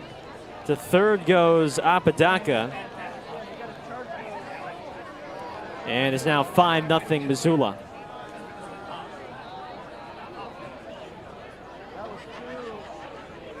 RBI on that play. It's going to be called a hit. That was a wicked hop for Tremaine.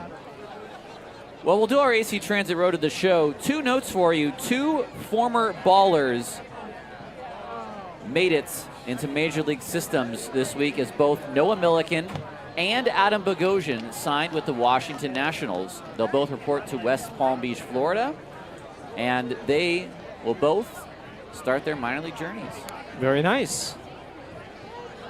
2 instrumental members of the staff last year. 0-2 on Bermudez.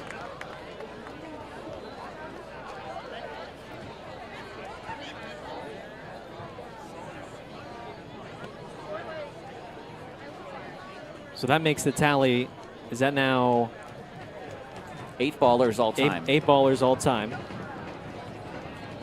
in affiliated ball.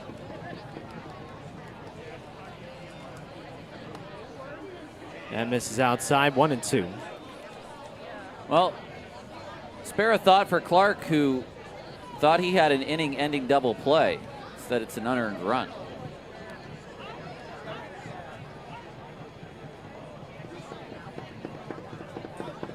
One-two is fouled.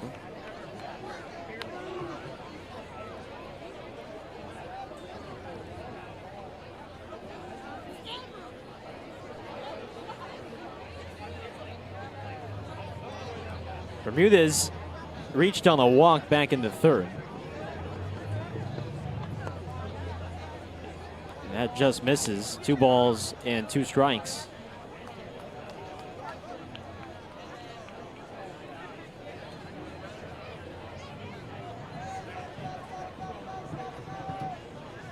Trying to get another ground ball up the middle. Instead, this might get out of the yard. And it will. 3-run shot for Will Bermudez. And the paddleheads have blown the doors off. A crooked number makes it 8-0. Well, he took an outside pitch, and it's the second time that a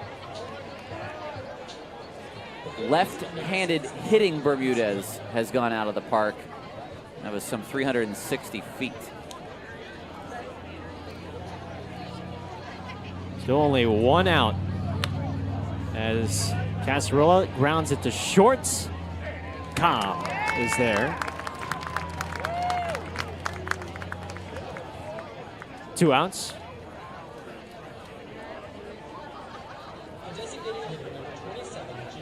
Let's take a look at their out-of-town scores on this Thursday night. Glacier with the 8-1 win at Great Falls. Modesto leads Red Pocket 3-2 at Modern Woodman Field. Long Beach shutting out Yuba Southern 9-0. 7-4 Boise lead on Ogden in the bottom of the 7th. Good game between Billings and Idaho Falls. That is a 5-5 tie in the 8th.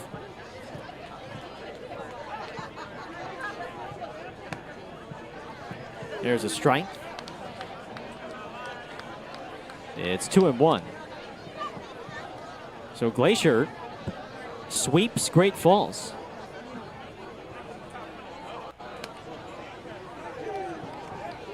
3-0 start for the Range Riders. I know you weren't here yesterday, Gareth, for the 3-hour and 45-minute contest that we had for the Ballers' victory. But the Great Falls game had us beat. Strike 3 called on Costin. So 4 runs in for Missoula, and it's 8-0 as we go to the bottom of the 6th on Ballers TV.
Missoula dips into its bullpen for the first time today as Ryan Wentz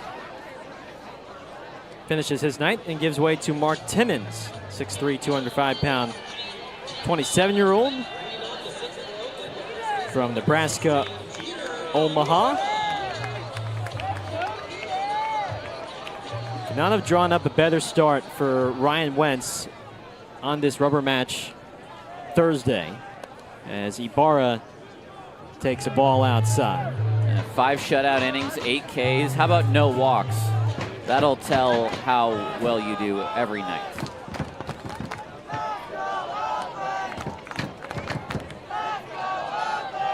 One ball and 1 strike on Ibarra.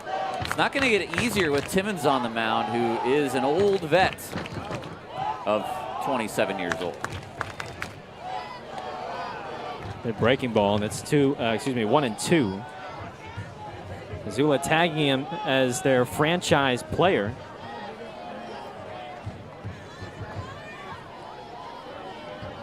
Solid vet at the pen for Michael Schlacht. That went outside.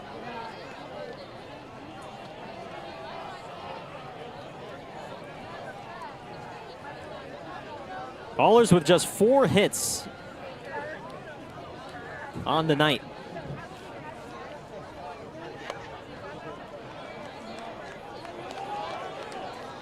And they get the bats going and provide a little thump here. Ibarra is 1 for 2 with the single in the first. And he takes ball 4.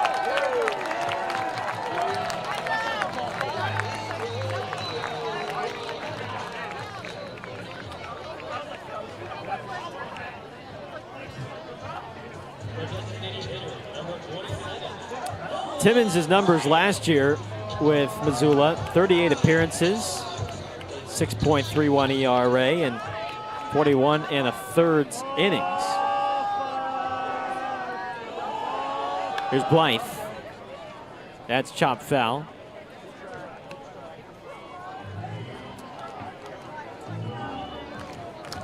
.40 strikeouts and 41 1/3 for Timmons, the former Angels farmhand.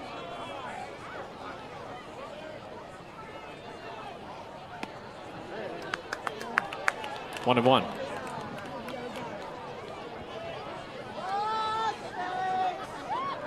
This is his 4th season with the Paddleheads.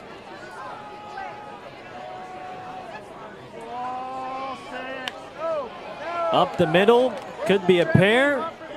The turn in time. Nicely done by Bermudez and Yukamoto. And there's 2 gone.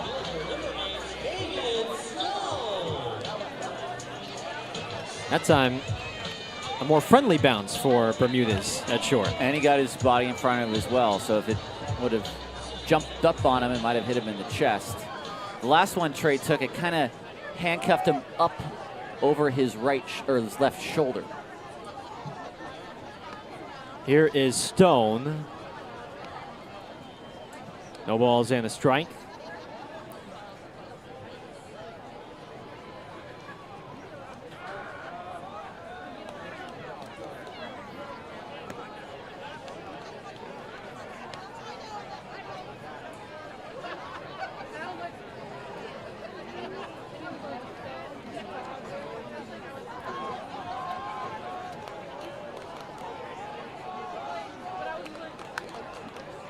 Bounced to Jaden Clora waiting on deck. 1 and 2.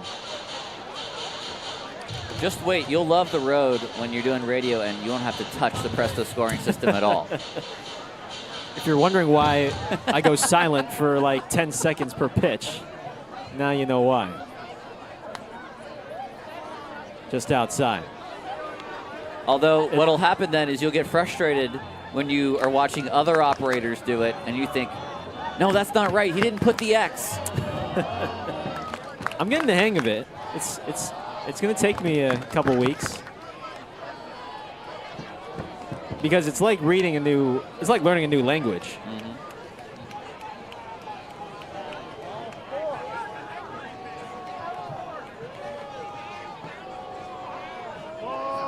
Full count on Stone. Pitch clock is winding down, and Timmons will step off.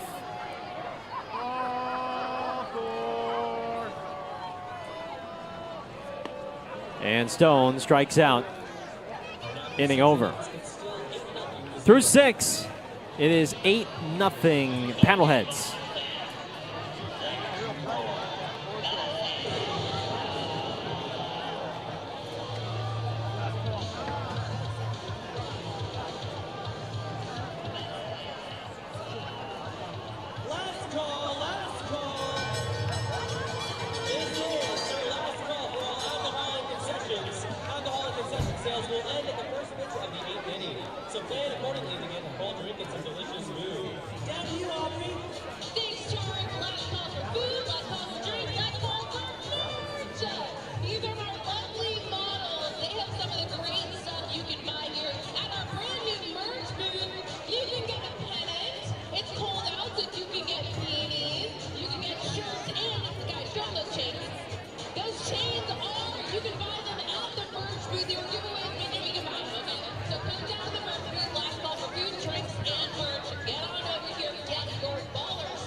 7th inning here in West Oakland.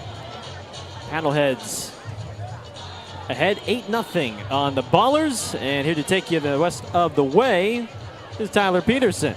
And here to take you for the 7th inning is a new pitcher, Valak Cisneros, who is, I think, the final member of the original 25 from opening day that we still have not seen, except for, actually I take it back, we have 2 more starting pitchers to go through as well.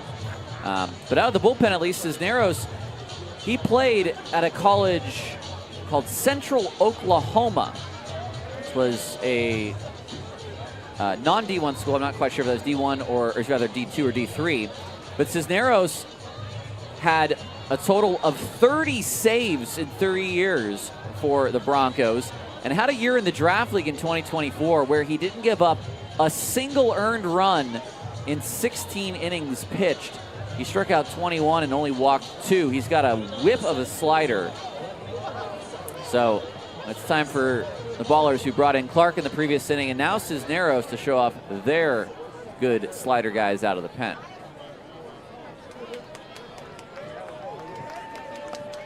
The first pitch, a fastball at 90 miles an hour for strike 1. Well, we're getting dangerously close for another use of the 8-ball within 3 days, which is never a good sign. Going to get a challenge here from Collins.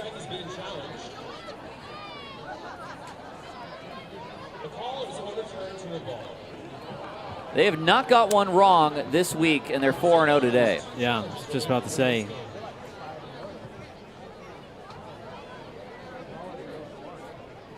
There's that good breaking ball, but too far inside. That thing dips. Boy, does that thing dip.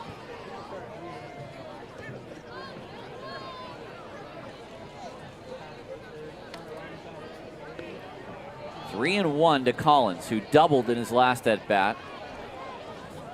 1 for 3 on the day. It's chilly at Raimondi now.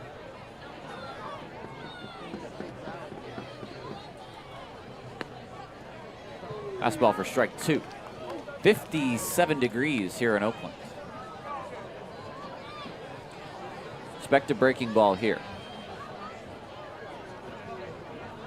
3-2. It was a fastball, and that's out of play. It's good stuff for Cisneros.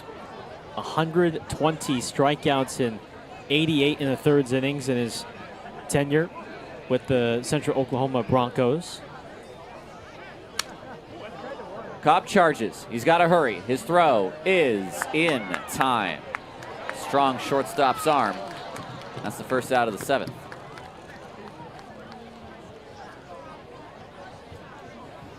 Should the Paddleheads take this game, and the betting odds are good, being up 8 runs in the 7th, the Ballers would still have 9 more contests this year to try and take back the all-time series lead. Or is it 12? It might be 2 6-gamers. 1 away, 1 at home. Well, there's definitely 1 6-gamer there, up there in a couple weeks. They come back to, I think it's 3 in the Bay Area in late August. Slow chopper. A nice play by Allgaier. 2 balls beaten into the ground.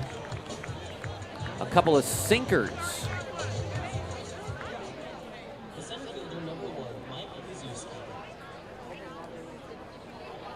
Here's not Mike Wazowski, but Mike Kazuski.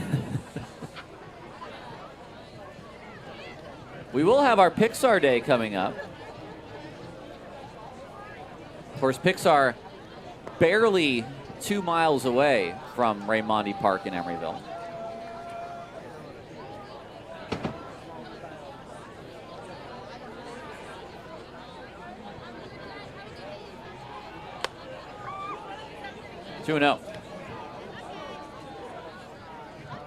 In the 7th, the Ballers will have Kalura, Allgaier, and Trimble, and they will face Timmons.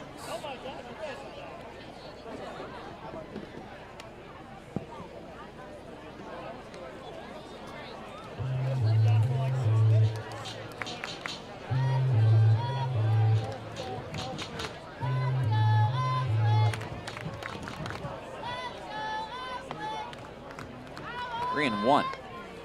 Kazuski is a 1-for-3 batter today. Tripled in a run. He's scored twice.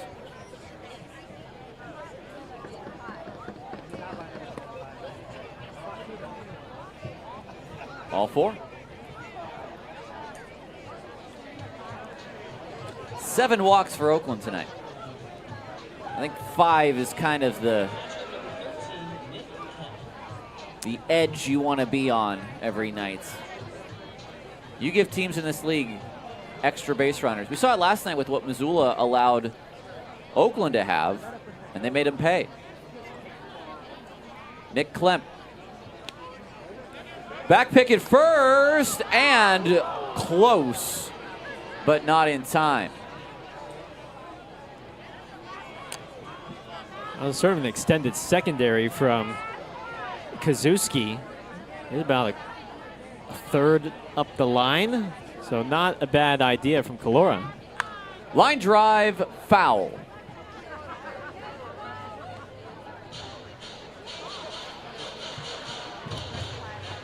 One and one.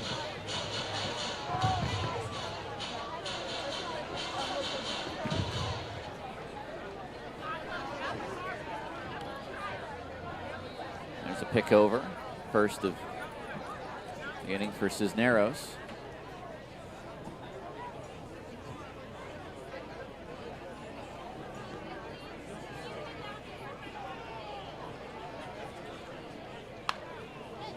Allgaier passed him on a dive. Kazuski is going to take third, and McKenzie's throw just back to Allgaier, who now finally has the baseball, although I'm sure he wanted it slightly earlier on this play. A nice dive by Jake, but not this time. First and third are the base runners. Another hit for Klemp. I don't think Nick Klemp's going to want to leave Oakland the way he's been hitting. Maybe a lot of this. Fine by me. I'll take him. I mean, a lot of this Missoula lineup with the way they've been hitting. They have put together some very, very good swings.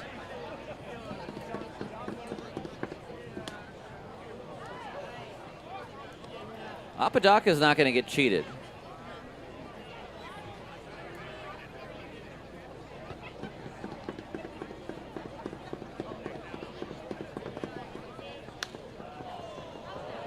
Toward left center. An easy play for Stone, and the inning is over. It's time to stretch here on a Thursday night. 8-0 Missoula.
Did you have a good stretch at home? I hope you did, because we're now playing in the bottom of inning 7.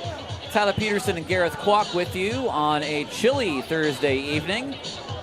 Paddleheads with an 8-0 lead in the bottom of the 7th. And unless the Ballers can score in this inning, I am going to be forced, unfortunately, to go back to the 8 ball for another magic 8th inning. I have no control over the 8 ball. It appears, it disappears.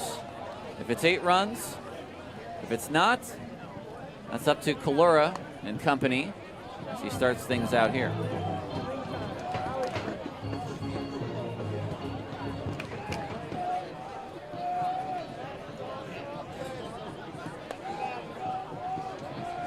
To Kalura, who is 0 for 2 today, a strikeout and a flyout, and he's just happy to not see Ryan Wentz.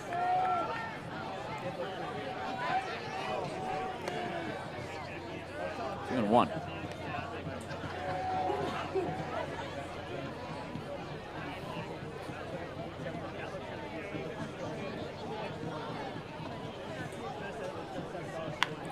Kalura has a base hit to right.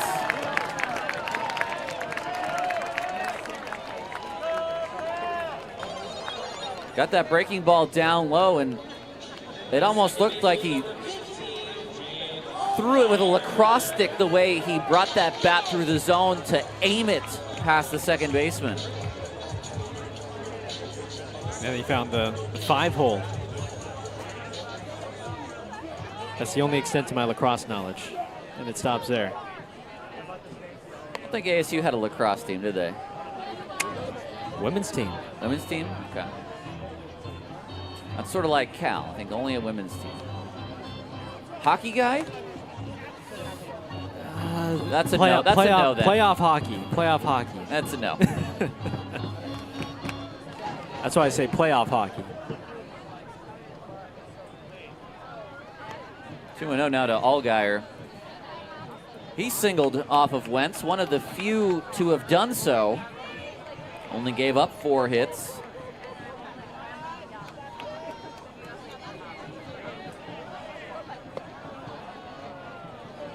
Three and 0. Well, hey, now I got 2 reasons to go down to the SAP Center with the recent announcement of the PWHL. That's true. Expansion team. Professional Women's Hockey League coming to San Jose. That's strike 1. That looked better than the pitch for ball 3. Or I should say that looked more like a ball than the pitch for ball 3.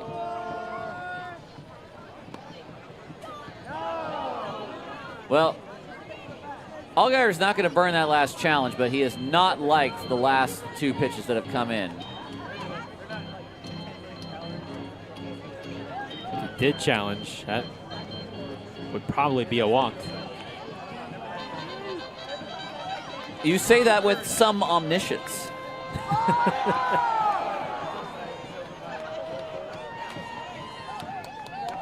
Full count.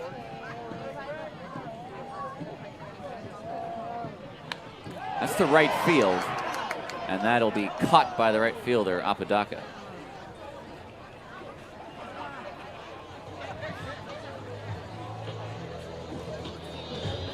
That'll bring up Justin Trimble, who's received his first Ballers action tonight.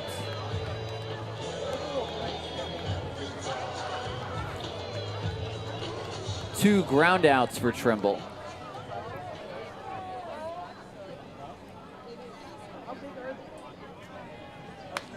It's a line drive for a base hit into center field. He has his first Ballers hit.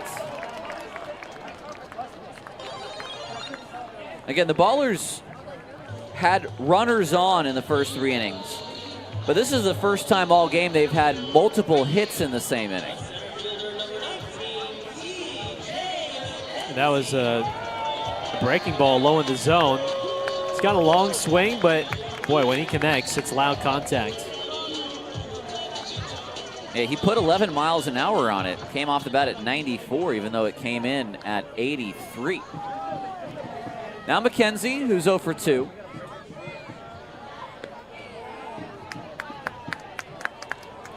There is a right-hander getting ready for Missoula.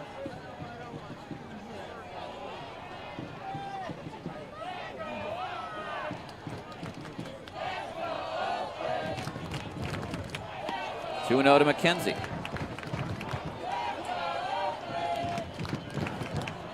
$2,683 your announced attendance on this Thursday evening.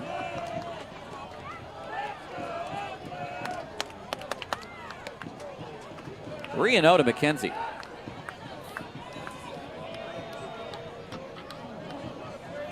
Second inning for Timmons. He allowed a walk in the sixth, but got a double play and struck out Stone. It's Kalura at second and Trimble at first. That's ball four. That's a 4-pitch walk to TJ McKenzie.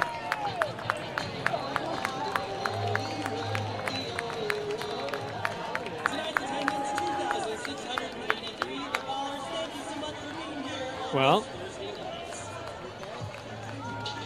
anything other than a double play? I mean, saw it yesterday with how the ball's been flying, and of course now it's cooler, but still, if you can get one in the left, take advantage of how shallow it is. Cobb is 1 for 3. Challenge from the catcher. It's a kind of a late challenge, to be honest.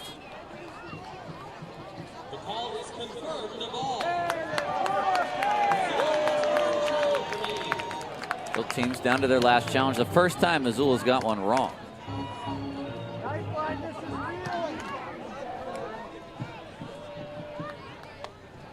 And, you know, you got to think about Klemp. You just watched a guy throw 4 straight balls. A fifth that's close. You want to get your guy back in the count. And now he's thrown 6 straight balls. Down 8, you can probably take one here. Especially if it's that one. Well, yeah, in a situation like that, 8-0, you have challenges to use. You're probably not going to use them at the plates because Timmons right now reeling. That's ball 4. Ballers are on the board, and we will not have a magic 8th inning. Thank goodness. 8-1.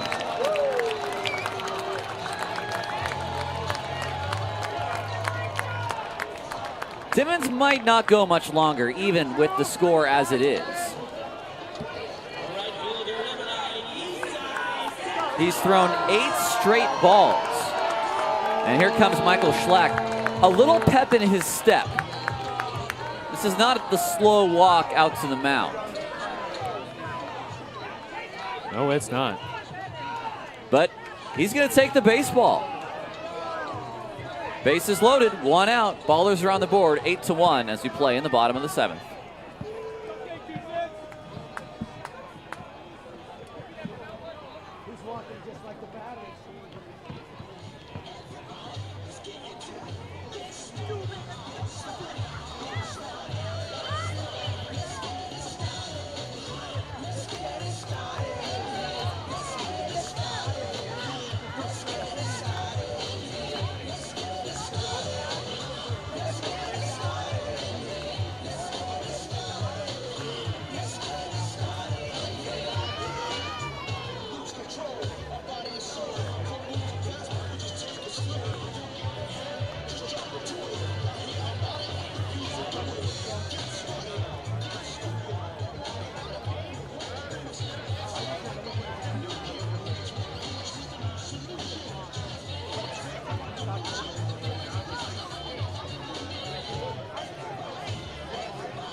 The right-hander out of the Missoula bullpen is Dylan Cheely, 6'6", 240 from Florida Gulf Coast University, a native of Fort Lewis, Washington. Last played in the draft league with the State College Spikes, and he makes his pro debut here in Oakland. Bases loaded, 1 out. It's an 8-1 ball game, and Mark Timmons, who had a good first inning, has not had a good second. Yeah, he faced the minimum in the 6th, but trouble here in the 7th. Just 1 1/3, 2 hits, 1 run allowed with 3 walks and a strikeout, but he's still responsible for the bases loaded here. Isai Santos, keep the line moving.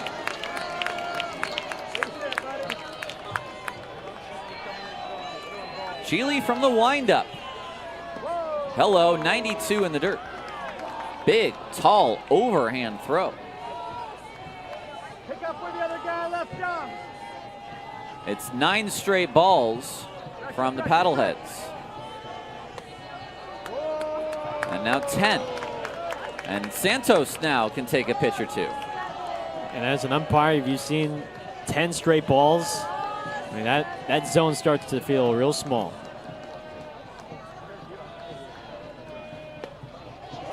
Three and 0. Well, between Timmons and Cheely, they're a pitch away from throwing 12 straight balls and walking in another run.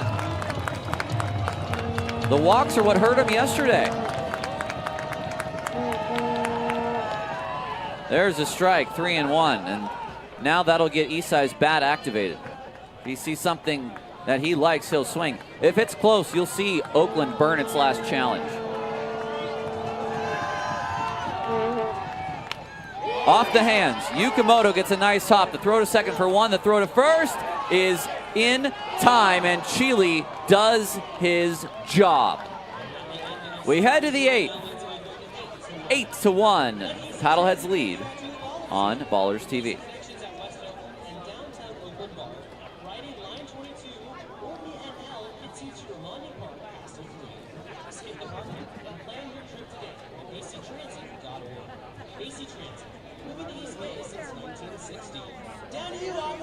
Thanks, Tarek. It's time for the scrappy dance-off. This is our final green and gold contest, and it's a close race, so we're going to see who wins this one. Our contestants, in the gold is Zachary, and in the green is Thea. They're going to do a dance-off. Zachary, you're up first. And Thea's going to go. Ready? Let's see it.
Top of inning 8, 8-1, the Paddleheads lead. The new pitcher for Oakland is the lefty Blake Barker.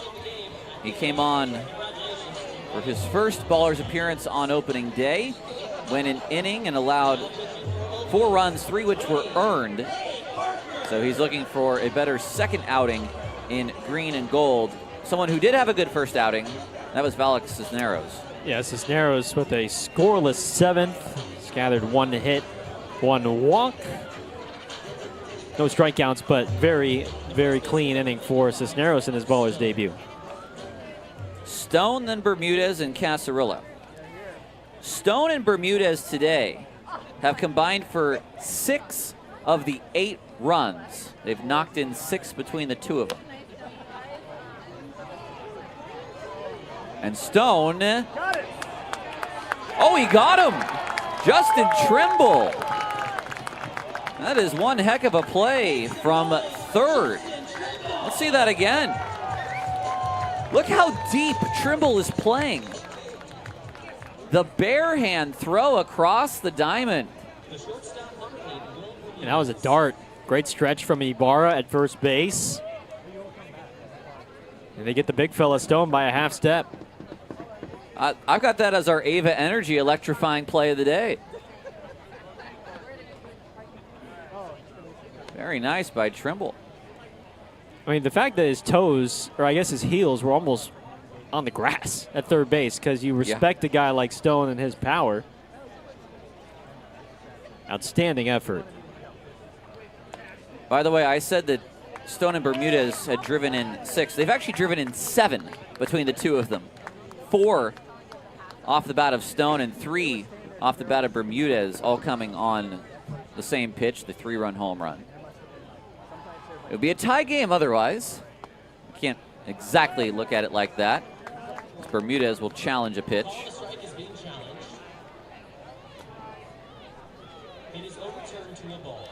Boy, they have just been getting so many extra balls. 5 for 6 tonight. I'm convinced they're robots at the dish. I mean, there's an ABS chip in their heads that can challenge anything that they don't think is right. Well, Bermudez on 1 strike or 2, it doesn't matter. He singles to right field. 2 hits for him today.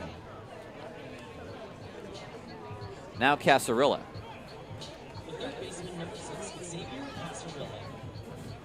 I mean, that's what, like 6 successful challenges today from them? 5 out of 6. 5 out of 6. Casarilla homered off of Barker. He was the first batter he faced as a professional.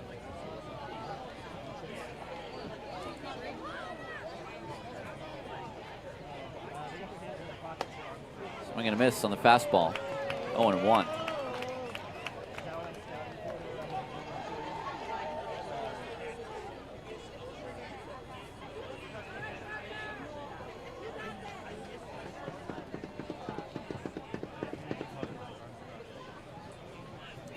Barker with, I'm going to call it a B- move to first.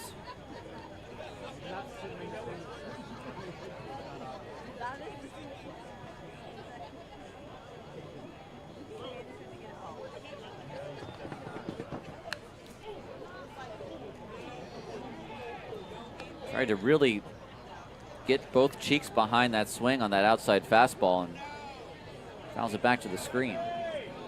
What would Blake have to do to make it an A move? I think that one was a little slow. I don't think that's his best one as a lefty.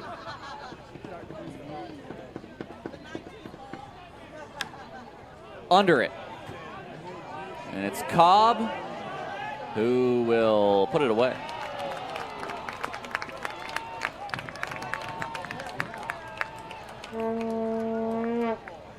Two outs now for Costin.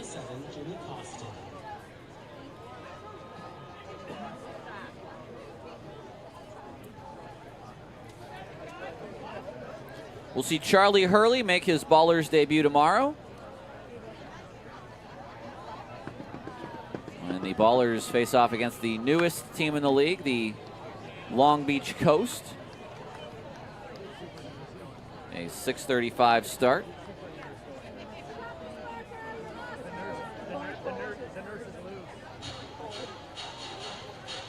Plenty of matchups between Oakland and Long Beach for this season.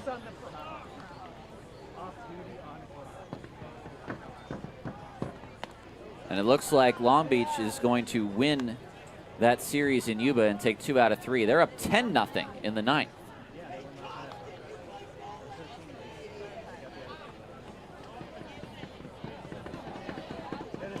Here comes a 1-1.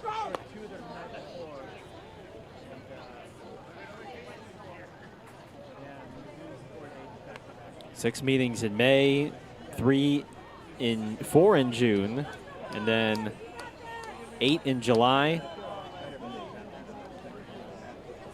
And there's a special Wednesday day game next week as well.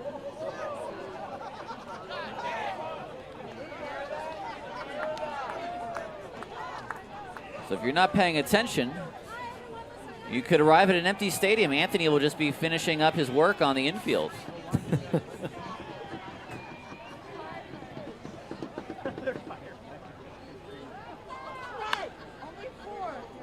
Foul. Has that happened at all this year? Or not this year, in years past? Well, we've done it. We did it once last year, and 2 of the games on the schedule this year are 105 day games for schools.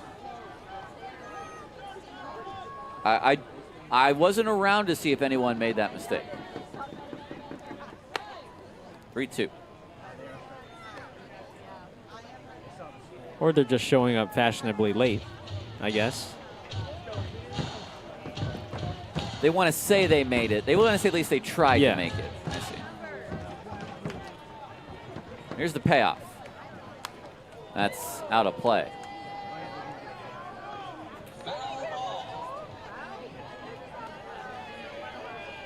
Seventh pitch now to Costin.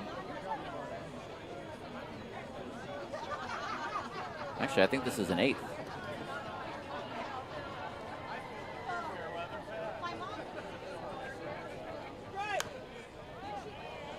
Jeter's over.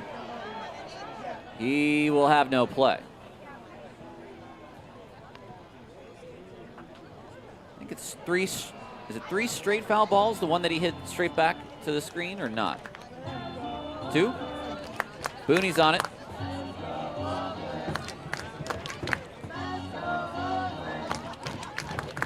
Everybody retakes their positions. And we'll do the 3-2 again with 2 outs. And again, we will have to do the 3-2 again with 2 outs. Boy, this Missoula team has just spoiled so many 2-strike pitches. And it's worked up these ballers' staffs and their workloads this week.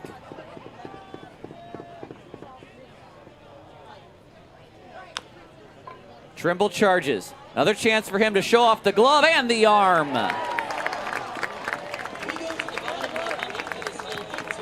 Paddleheads do not score in the 8th. We head to the bottom of the inning. 8-1 Missoula.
Thank you, Ballers fans, bringing the energy, showing up every day, day in, day out.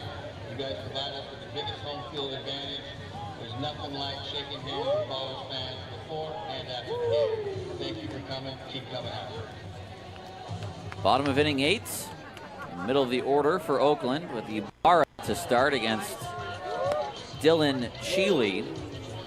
You can close the book on Timmons thanks to the double play that Cheely got. It's an inning and a third, 2 hits, just 1 run, 3 walks and a strikeout.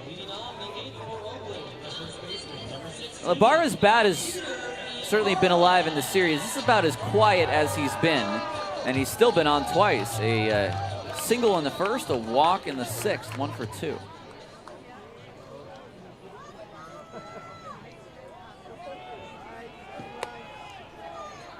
Barreling toward the 3-hour mark.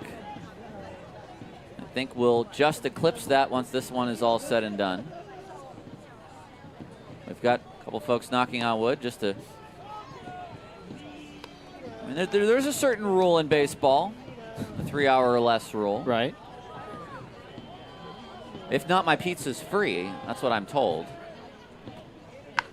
Ibarra, and that eats up Stone.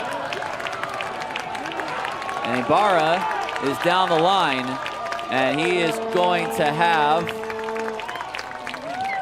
well, let's see. We're going to take another look at it. 100 off the bat. It was right at Stone. I think that's it. Let's watch the replay. Here comes Blythe. Can we get a replay of that hit? I mean, that was smoked.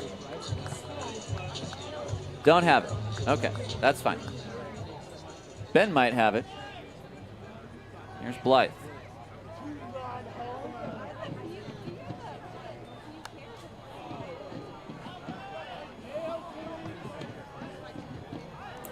It's called E3.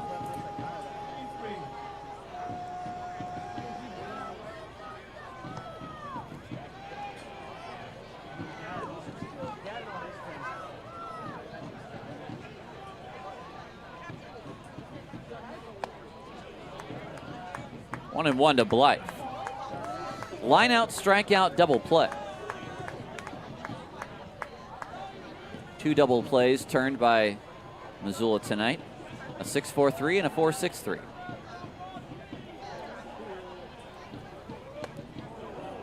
A little over anxious. He got a high changeup and tried to blast that out of here.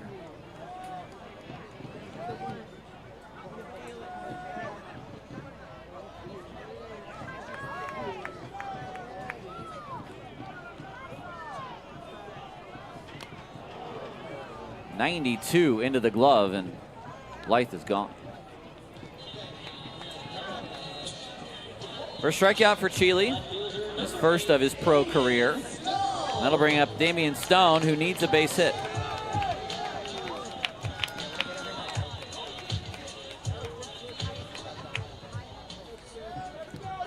Stone is 0 for 3 tonight, and he is on sombrero watch. 0-1.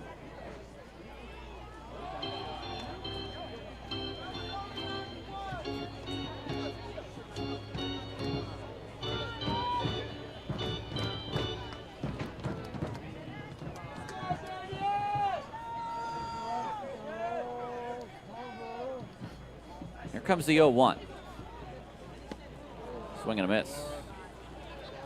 The back foot slider has been there for Missoula today on Stone.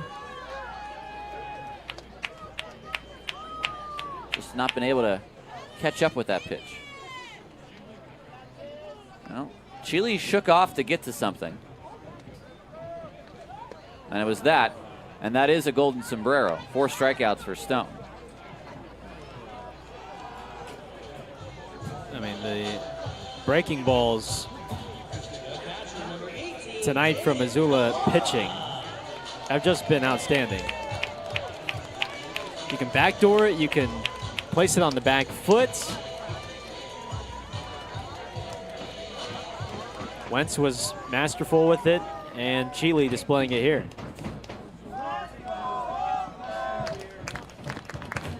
First pitch to Kalura is a strike. Had a single in his last at bat.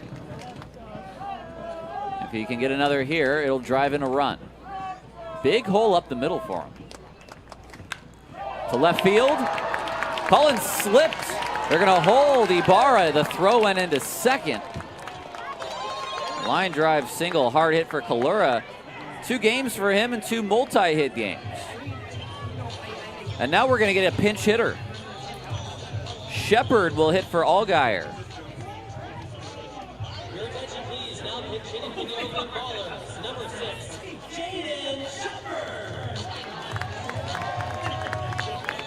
Shepard had a double yesterday as part of a rally 5th inning. He's played in all 3 games. Was a pinch hitter in game 1 as well. First pitch off speed on the inside corner for strike 1.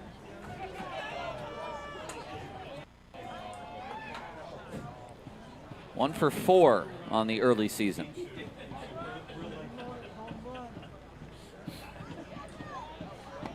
Big cut and a miss. That same off speed, and it's a quick 0-2.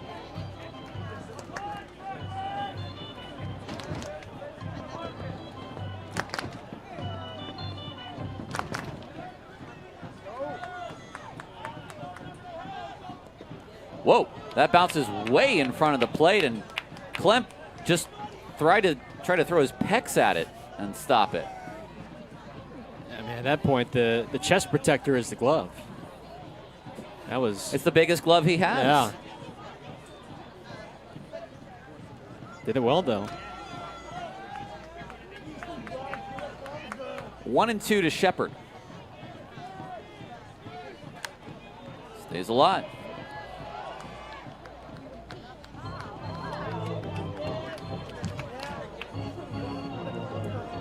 If any runs score, they would be unearned because of the error by Stone at first.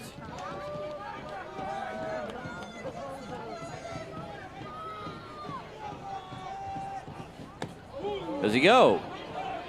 No. And that's the right call as well. He did not go. So count evens at 2.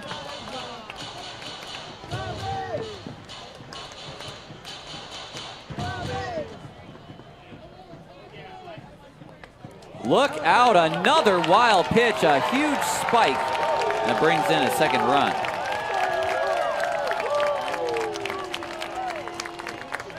It's an unearned run on the line of Chile. That one, not much Nick Klemp could do about that.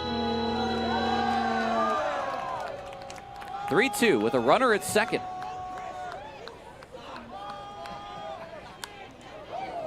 Shepard fights for another one. That time a fastball at 92, and Shepard stands at 6'4". That was above his hitting zone. He went up and got that. We'll see pitch 8.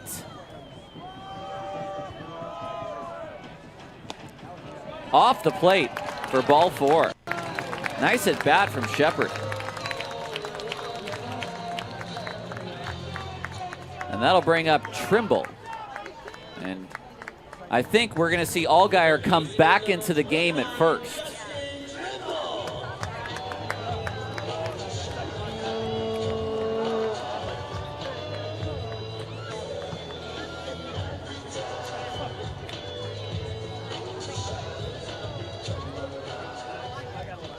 I think that's what we're waiting on, is Allgaier coming back in. And yes, here he comes to run back for Shepard. So Allgaier returns and will continue the game at second. Here's Trimble, who singled in his last at bat. Ball 1. Well, a 6-run game is different from an 8-run game. And things can change quickly on one pitch, too.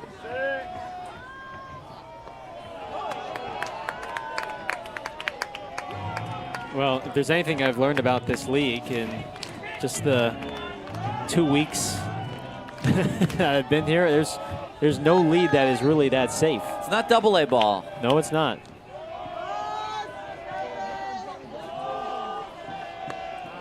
That's a home run swing from Trimble, but he comes up empty. It's almost like a 4 or 5 run lead. Feels more like a 2 or a 3 run lead. And ERAs, a 4 or 5 ERAs are like a 2 or 3. That's what made it so impressive last year when Noah Milliken had a 2-1-2. And Gabe Tanner was not far behind him. I think he had about a 3-2. I mean, that's like a 1-9 or a 2-1 in the big leagues. 2-2 the count. And we're going to get a restart of the clock. The runners are at first, at second. And Chile trying to work out of this jam. Trimble waits. And he swings and misses. 92 at the top of the zone. And Chile strikes out the side. Ballers get a run on a wild pitch when we go to the ninth. 8-2, Paddleheads lead. Here comes the cannon.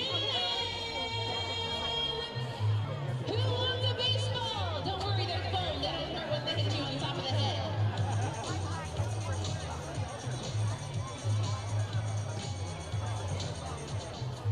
Load it and fire. Baller fans, I want to remind you tomorrow is unauthorized Bash Pros night. First 750 fans are going to get pins. We got lots of fun giveaways this homestand.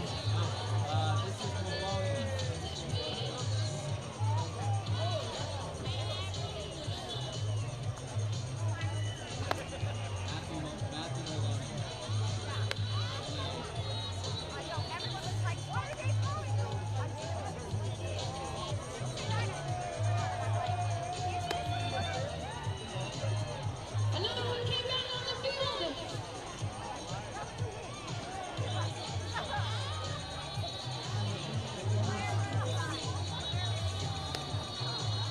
One more left. Who's our lucky winner? Oh, Matt Dash.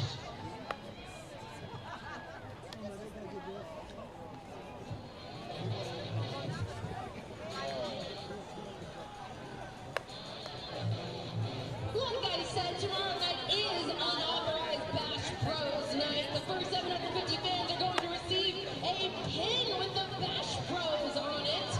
That's going to be one of our first pins. Top of the ninth. 8-2. Missoula leads here in Oakland.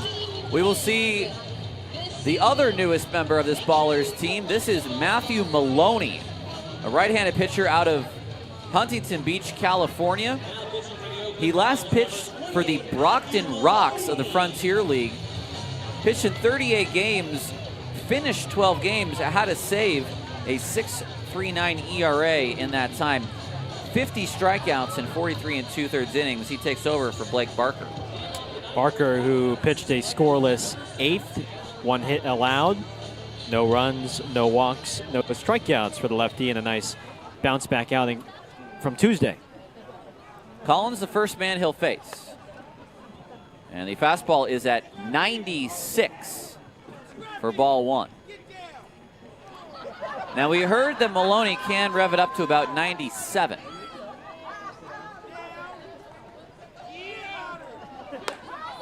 '94, 2-0. I will say,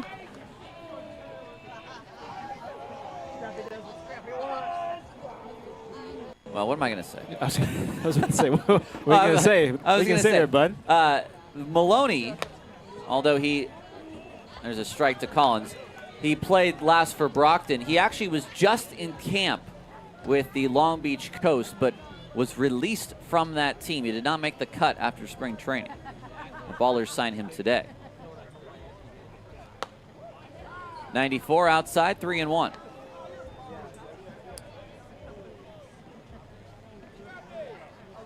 Got a call from Aaron Miles earlier this week and said, "Hey, when can you get up here?" He said, "I'll be there the next day." Swing and a miss. 94 past him.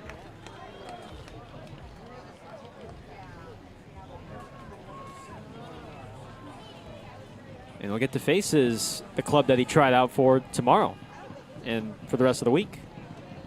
3-2. Inside for ball four.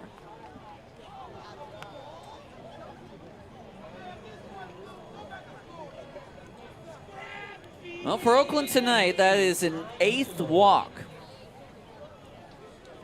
Here's Tai Yukamoto.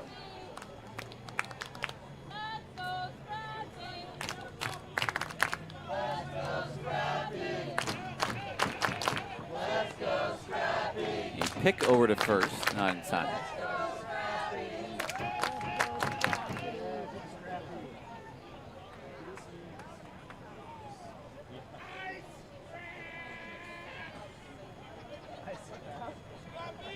Yukamoto, expecting the fastball, was ready for it and was able to foul it back.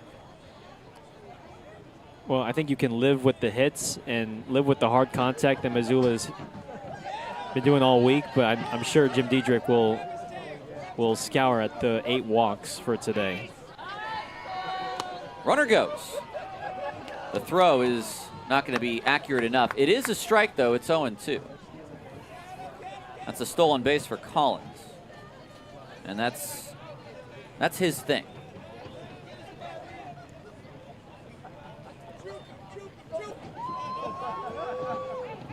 Oh, 2.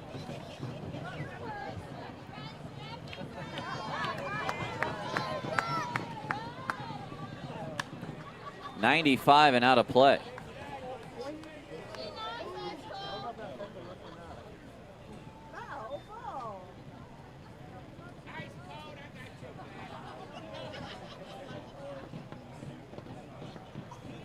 Only the hardiest of Ballers fans still left here at Raimondi.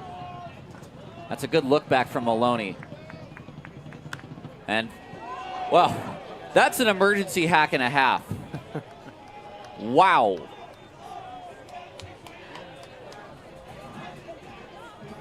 I don't know how Yukamoto is still in this batter's box. Almost took out his on-deck hitter.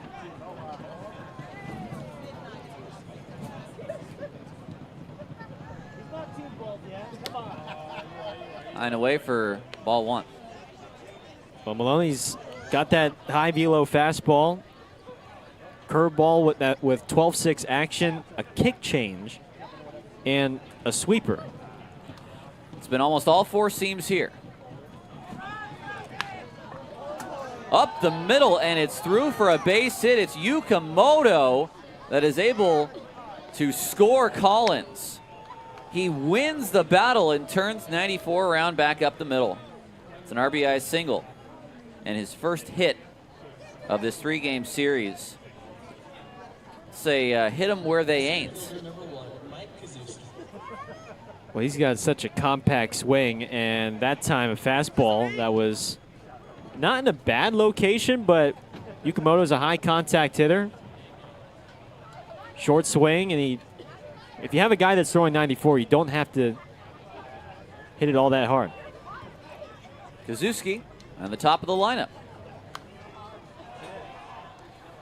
Well, there's no doubt about the velo from Maloney. He's showing it tonight. And there's probably a reason that Brockton relied on him for their late innings last year in the Frontier. And you must wonder what kind of Long Beach pitching staff we're going to see tomorrow if this man did not make that team. That's an awfully good breaking ball, and he does not get the call.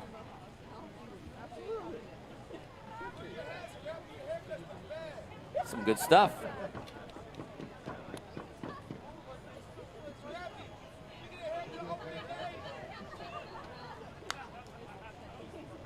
One and 2.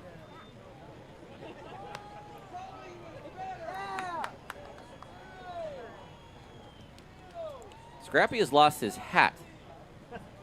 And you get to see the mohawk under the hat. You don't often see that.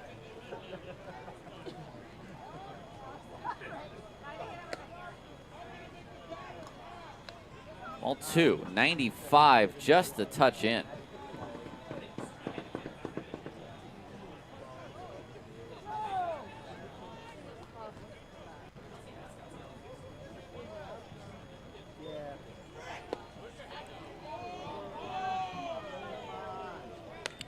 Not this time either. Oh, boy, he's just missing. He ain't missing very much. Why did all of a sudden the zone get so small? It's been a wide zone for much of the night. That's a 7-run game, too. This is the time to expand it, if any. I mean, he was given the plate and then some on the black. This is now a 3-hour contest officially, and I'm getting cold.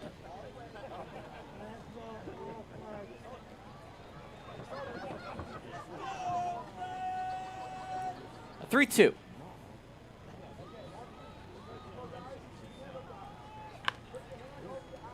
That's another foul ball by Kazuski. That time, that was a ball that would have well been ball 4.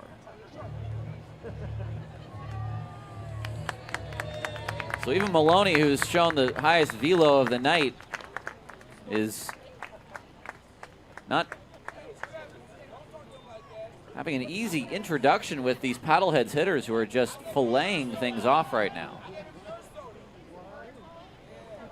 And that's much too late on 93 for his first Oakland strikeouts.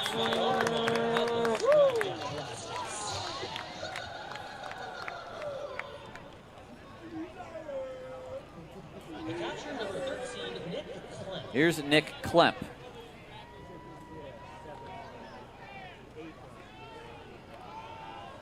A double and a single. Somehow he's only 2 for 5 tonight.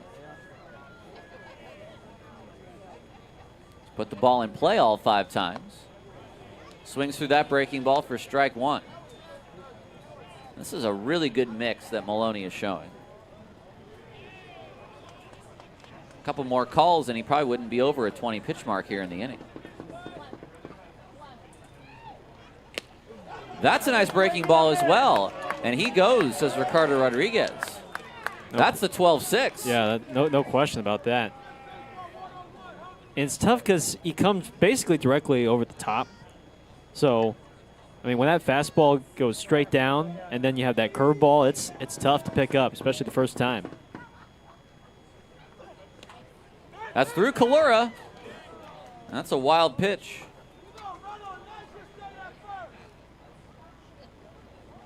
He thought he had it initially.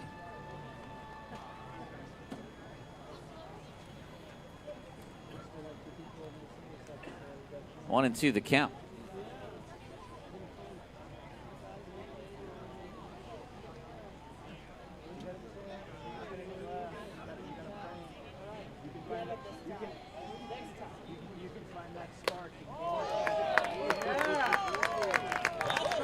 Klemp is sat down. How about that heat? Grab some pine meat. Grab some pine meat, indeed. 94. That one exploding.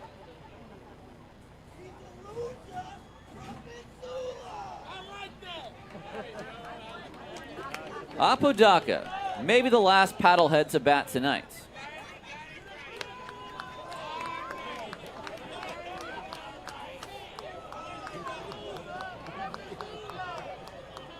Someone likes the metrics. I do like the metrics quite a bit.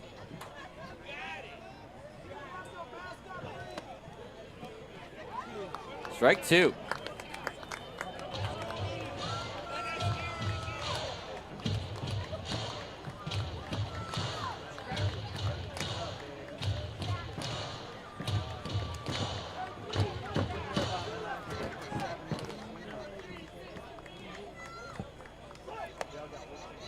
That's just off the plate.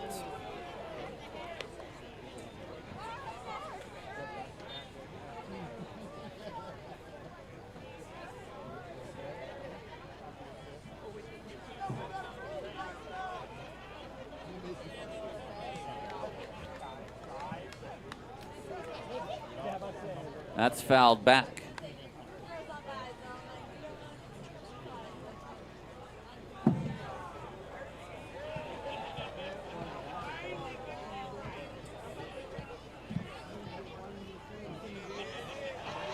He's struck out 2. Can he strike out the side?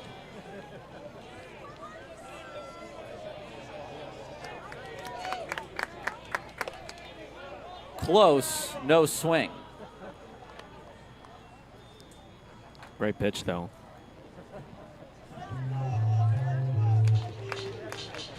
Yeah, really nice pitch. I mean, it's snappy.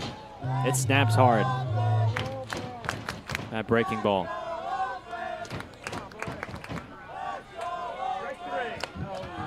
Off the dish for ball 3.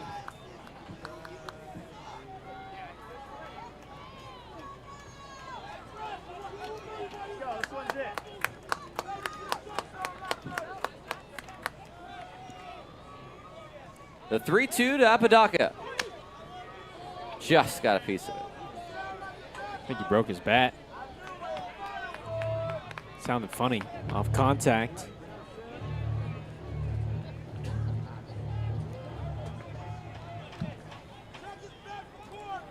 Well, on a cold night, he's bringing the heat. The last one at 95.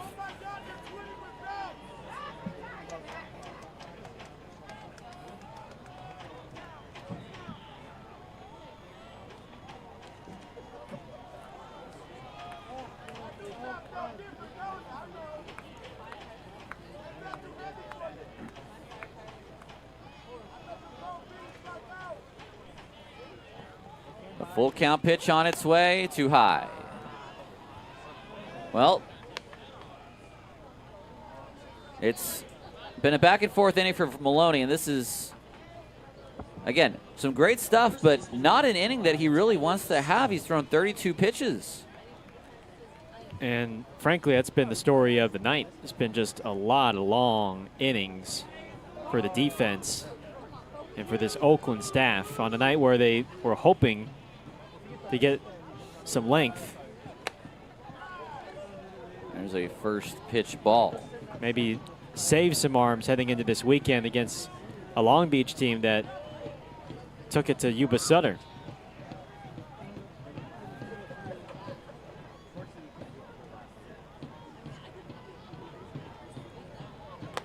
Swing and a miss, and Kalura just scaring Apodaca back to first.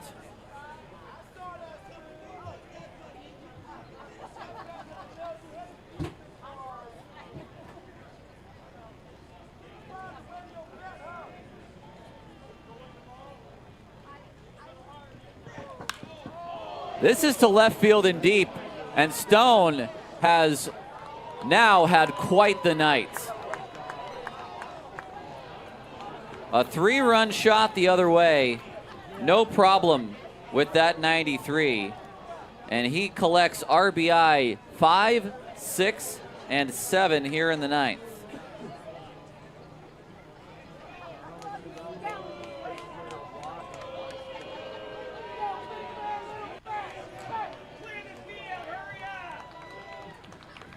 .102 off the bat, 371 feet the distance. A backside bomb from Tyler Stone. Here's Bermudez. Swings and misses.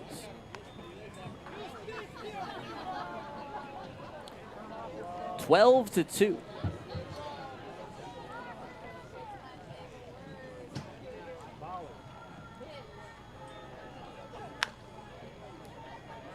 Ibarra ends the inning. We go to the bottom of the ninth. Ballers trail by 10 on Ballers TV.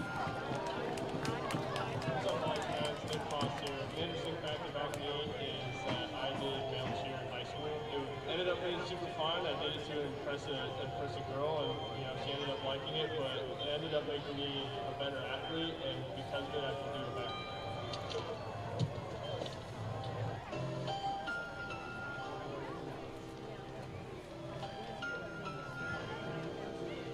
Hello fans, something you might not know about me is my father was a professional boxer.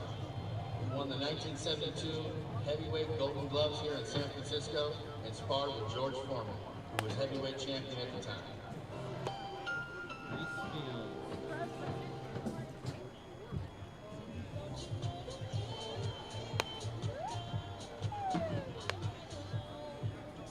Hey Ballers fans, eyes to the video board now. For tonight only, we're doing 30% off tickets to any regular season Oakland Ballers game.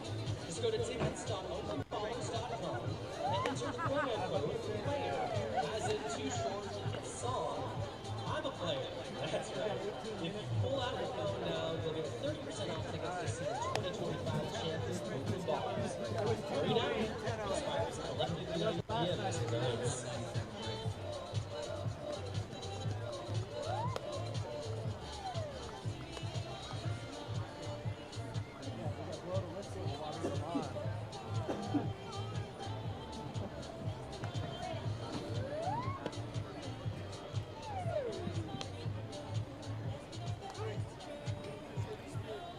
Well, folks, thank you for sticking with us tonight. We are now finally in the bottom of inning 9. The Paddleheads 3 outs away from taking this series 2-1. Reese Fields, who usually is, I believe, a starter for these Paddleheads, is coming out of the bullpen. Maybe a bullpen day for him, who knows? Maybe he's a reliever and I just don't know. 23 years old from North Greenville University. He has been on the Paddleheads, I believe, for each of the last 2 seasons.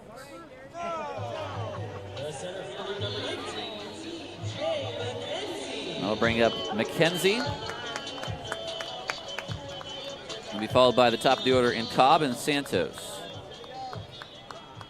Chile 1 2/3 innings, allowed a hit, a run which was unearned, walked a batter and struck out 3 for his first professional appearance.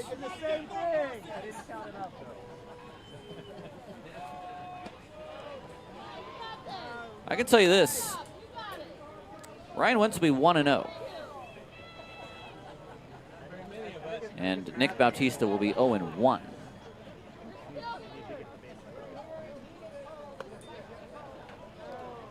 McKenzie's going to challenge. The call of a strike has been challenged. The call has been overturned to a ball. It's overturned to a ball. Well, one of the bigger cheers of the last 3 innings.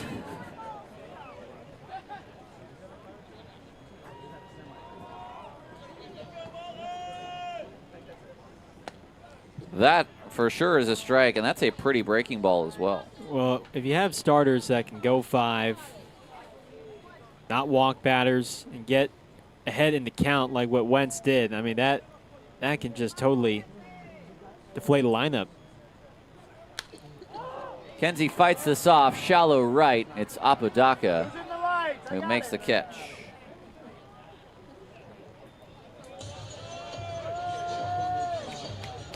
Trey Cobb gets one more at bat. Had an RBI walk in the 7th, his last plate appearance, a 1-for-3 day. Started off the year with back-to-back multi-hit games. And one more hit can make it 3 in a row.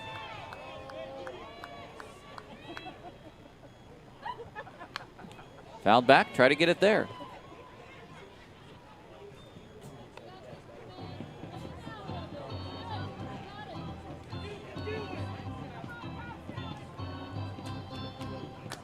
The thing with the 3-game series is it'll add a little bit more versatility to these homestands. Otherwise, we would have had 3 more with Missoula, which is how most of the league have been going for the last couple of years, just 6 on, 6 off, and right around the middle of Game 4, you get a little sick of some of these guys.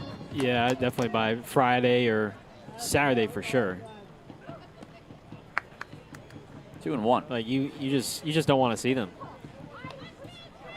So we start a new 3-game series with Long Beach tomorrow, the first meeting of those 2 franchises, and I'm sure we're going to have a large Long Beach audience, considering they will not be sending any type of road broadcaster. So we will have to not necessarily play both sides, but we'll have to at least broadcast to that listening audience. And what I'm sure they will come to be a California rivalry as Cobb draws his 2nd walk. Here's Santos. 1-for-3 with a base hit.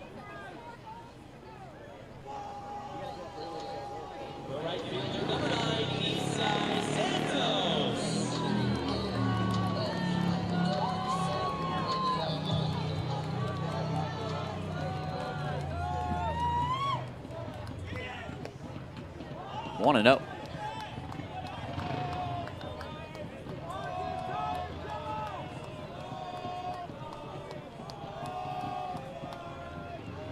I think we're cheering for a home run. Is that what's happening? I think. Ball 5. Ball 5. I beg your pardon. Ball 5. And now ball 6.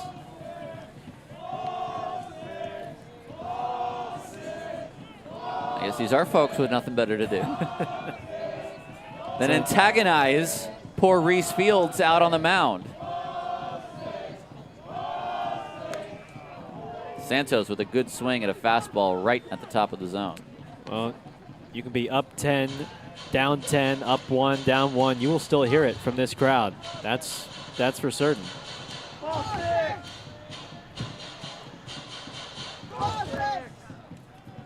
They actually would be on ball 7, I think. Santos down the line. Fair foul. That is.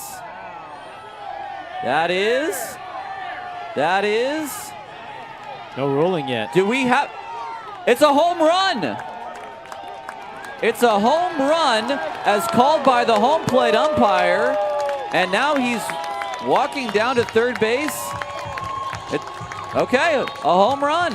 Michael Schlack a little dumbfounded outside his dugout. And that ball went some 343 feet. And in any other game a little bit closer, I think you would see a bigger protest. And now Michael Schlack is going to defend his pitcher and ask Ruben Candelario, how can you call that? How can you make that call from where you are? Well, that's, for him, he's right on the line because the third base umpire is standing behind the mound. So he's got the best angle out of anyone of the 3 umpires. Now, oh, here we go. Oh, boy. Now, I think, what do you think? I thought it was fair. I think this is just Michael Schlack going, ask for help. Oh. Maybe someone had something. 100%. I mean, that's why the players love him in Missoula. To me, it looked fair from our angle. I don't think there's enough to overturn it. Santos has his first home run of the year. It's a 2-run shot here in the 9th. And it makes it a 12-4 ball game. What's funny, though, is that Isai didn't really, he wasn't as convinced himself because it took him a while to start running around the bases. Now, there was a ball last year in Yuba that Isai hit down the line that he certainly thought was a home run that was called foul. So, I mean, listen, it's impossible for me to tell. It could well have been fair. It's just very hard for me to see. So maybe some cosmic justice and all that. Who knows?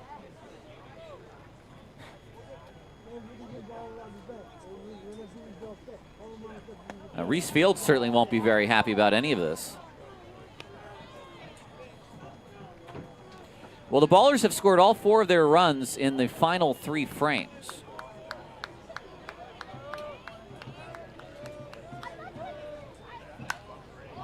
Popped up. Down the left field line. Collins is going to have to stop eventually. That's going to bounce just foul. He overran it. No play. Whoa. Now he's got chain link fence there, but that's the second time tonight that the ball has blown back on him, and that was foul. Not by a ton. Not by a ton. It was dancing on that line there.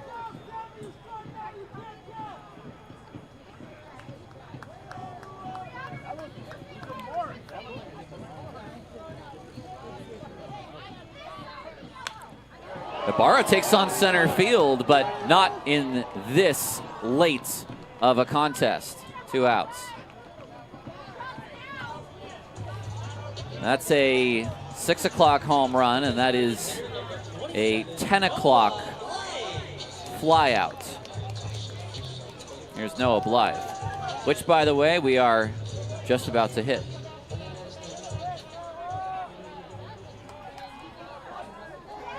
Fields versus Blythe. Casarilla will not let this game get to 10 o'clock. I tell a lie. E5. And Blythe goes to second. Well, that's one. That one's on me, Xavier. Just a sling, and did really not give Stone any chance to grab that ball. Not at all. Now we've hit 10. Stone will get one more at bat. He's got the golden sombrero. He needs a hit.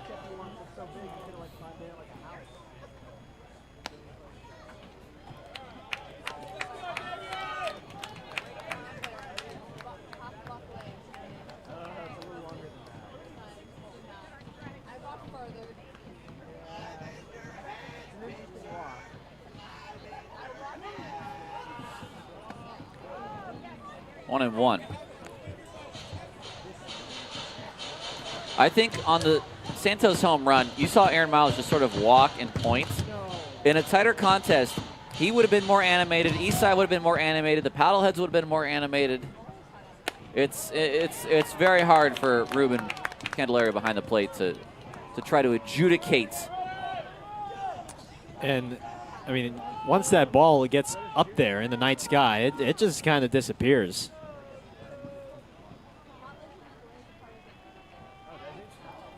2-1 to Stone.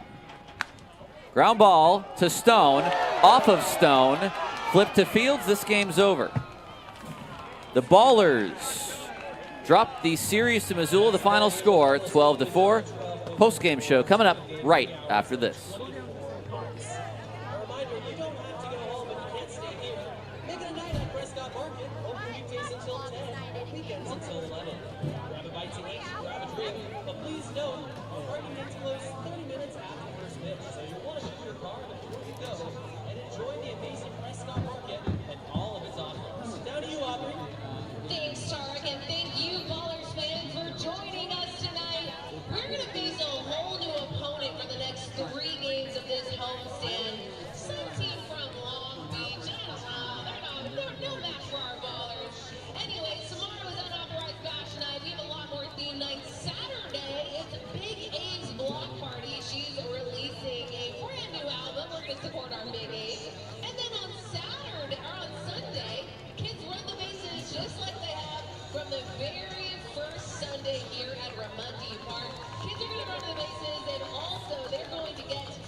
So make sure you come on back, use that code PLAYER to get 30% off your next Ballers game. All right, Oakland, have a great night.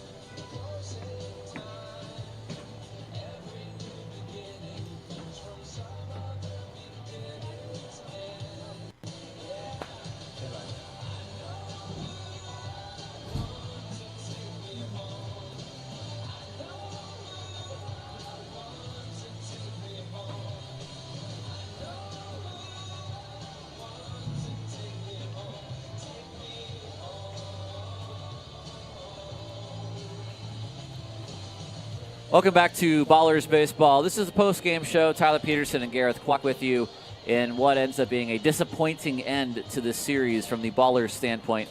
Missoula Paddleheads take the victory 12-4 on this Thursday evening. Gareth, we, in this series, talked about the sloppiness. We talked about maybe shaking off some of the rust from spring training.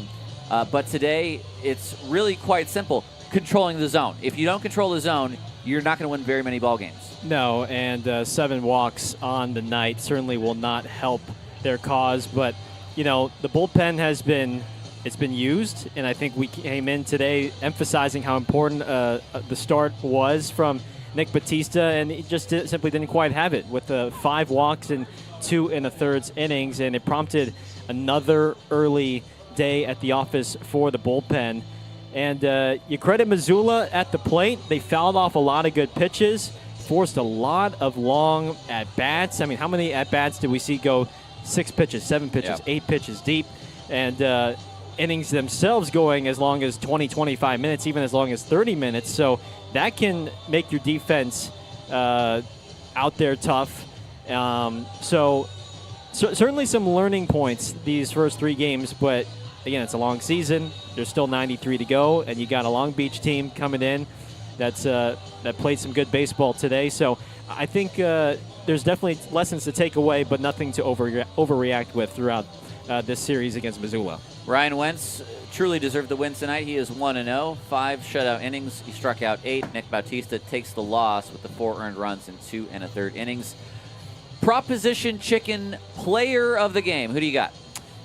I'm going to go Campbell Spradling. The lefty was superb in relief. Really provided a nice bridge for this bullpen. 2 2/3 scoreless with a couple of strikeouts coming in earlier this week, trying to get acclimated to Oakland, a state that he's never been to here in California, and he provided some really nice work out of the right field bullpen for this team. So Campbell Spradling, Baller's debut, he shined with those 2 2/3 scoreless. My Proposition Chicken player of the game.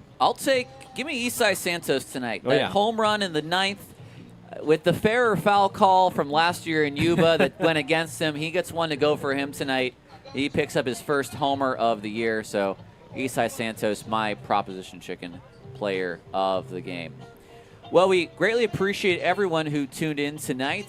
This will be a short 1-second post-game show. We will be back tomorrow, 6:35, a 4:35 start on Saturday, a 1:05 start on Sunday, a 3-game series to start a 6-game series with the the Long Beach Coast. We'll play them 3 more times after an off day on Monday, Tuesday, Wednesday, and Thursday as well. So join us 6:35 tomorrow. One last check of the Pioneer League scoreboard. The Range Riders beat the Voyagers 8-1. The Mustangs beat the Chuckers 6-5. The Hawks beat the Raptors 7-4. The Coast beat the Freebirds 10-0. And look out! The Roadsters, who gave up the lead, have come back against the Red Pocket Mobiles. It's 12-10 in the bottom of the 7th, and they may not finish until after the 11 o'clock hour out in Modesto. Gareth Kwok, thanks to you for being alongside me.